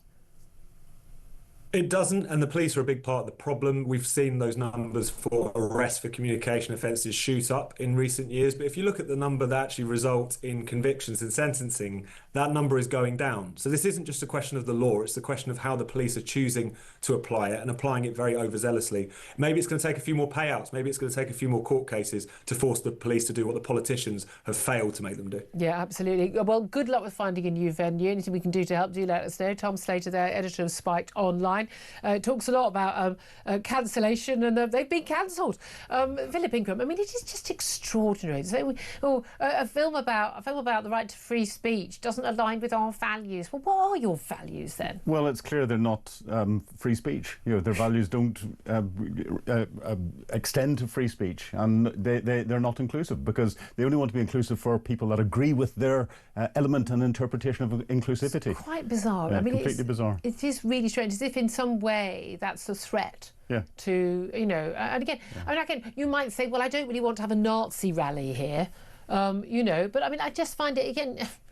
But then, that's different. As Tom said, whenever you make the booking and you go through the questions, you go, yes, we will accept your booking and accept your money. Then that's a contractual agreement. They should stand by it. I think they should be prosecuted if they breach contract. Yeah. But also I think under that's civil law. I think if they've broken the law in terms of protected free speech. Well. And if they're advertising themselves as an inclusive event space, they're not, and therefore they're misrepresenting themselves. As soon as someone says they're inclusive, absolutely, that is literally the opposite of what they are.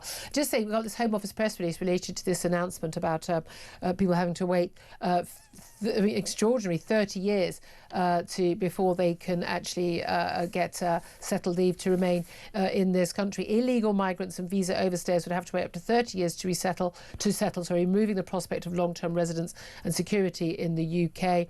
In contrast, doctors and nurses working in the NHS will be able to settle after 5 years. So this is about, although she's done this big announcement earlier in the week about illegal migration, we've now got a major announcement about legal migration, if those who are working here, and she says play by the rules, have arrived legally.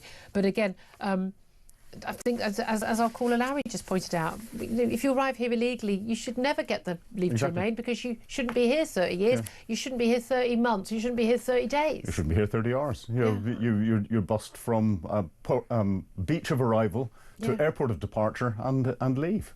Yeah, it's just, it's almost like you think, oh, they get it. Oh, no, they don't get it. They're basically admitting, we can't get rid of these people. You could, if you had the will, you could. 12:47 is the time. Up next, we're going to be talking about a report that's coming out later today from the COVID inquiry. I don't hold out much hope, but this little report, mini report, is basically going to look at what the government's response was to COVID. I think we all know they're going to say, should have locked down sooner, because that seems to be the solution from all the people who are frankly too stupid to actually look at the statistics on whether lockdowns make any difference to people's lives or not. We're going to talk to the Sun's Ross Clark about this up next. Do stay tuned. This is Talk.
Big news coming this December. Our Talk TV app is moving to the Talk app.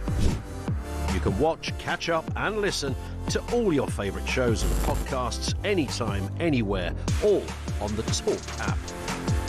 From Monday, 1st of December, the Talk TV app will no longer exist, so don't miss out. So head over to your App Store or Google Play and search Talk now.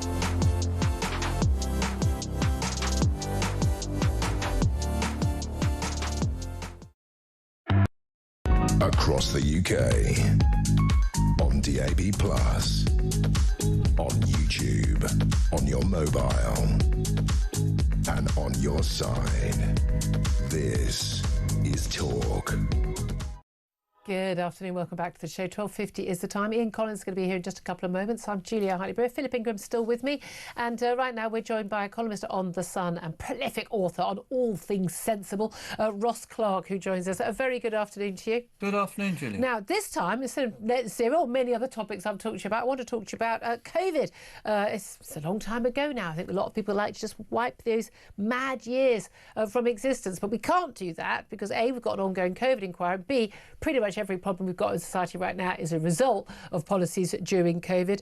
And C, they'll probably lock us down again if we don't prove how mad it was in the first place. Now, this is a problem because today we've got a report out today from the COVID inquiry from Baroness Hallett, who's chairing that inquiry, into the government's response to COVID. And my guess is it's going to say, oh, we should have locked down sooner. What are you expecting? Exactly that, Julia. And I think when this report drops, it's going to become even more obvious what a mistake it was to put this inquiry in the hands of the lawyers rather than the hands of scientists and people who should have been looking into this, because the lawyers have interpreted their role as a sort of show trial of the government of the day.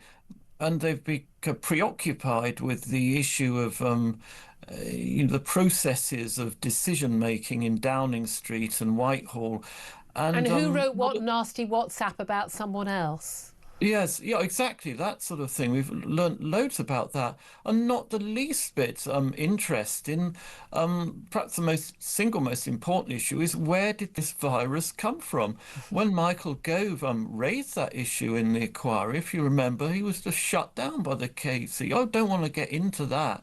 He said, well, he said, well, you're the where did it come inquiry. from? Why aren't you interested in that but fundamental issue? also the basic science. We were constantly told we were following the science, cap T, cap S, copyright, and it wasn't. There's no such thing as the science on any topic whatsoever, but least of all a new virus and how to handle it. We did, however, have pre-pandemic planning, and everyone thinks that Sweden went out on a limb and did a wild, wacky experiment that a lot of people think didn't pay off. And of course, those people haven't bothered looking at the stats, which show absolutely categorically, without a shadow of a doubt, that Sweden did better than anywhere else because they didn't lock down.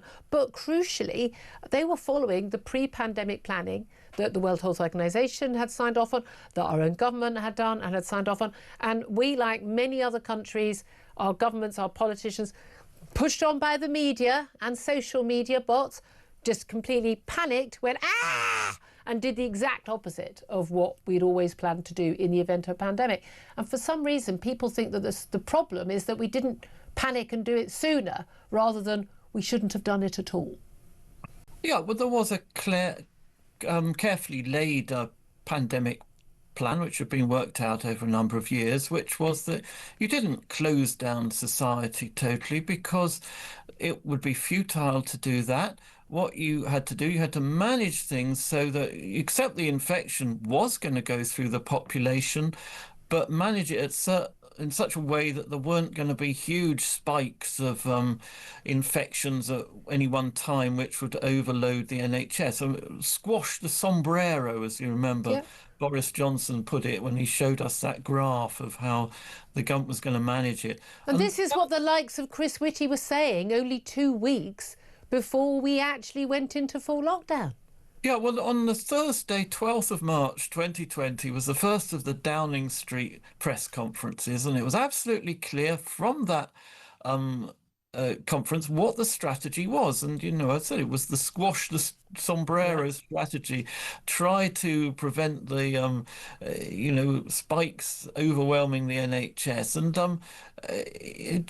And not just Chris Whitty, but also Patrick Vallance, who's now a government science minister, Labour science minister, made absolutely that point. Now, over the following weekend, we know there was a panic, and Whitehall, the government, they did this about turn, and suddenly they decided that we were going to have to lock down. Yeah. Well, Neil Ferguson from Imperial College presented some numbers to Dominic Cummings, who lost his mind and decided that 500,000 people were going to die of COVID if we didn't lock down. And suddenly we locked down. But you, like me, I'm guessing, thought, well, these people have been very sensible up to this point. And if Whitty and Vallance, who are eminent in their fields, if they think that we do now need to lock down, there must be new information that we weren't aware of. But there wasn't. Well, the only new information there was, as you say, this Imperial College study, which was utter nonsense. Predicted that 500,000 people could die if nothing was done.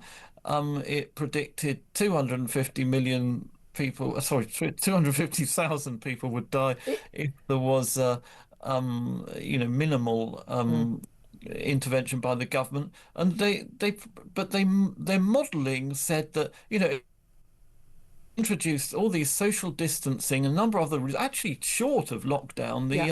The Imperial College never modelled a full lockdown, but they said all these other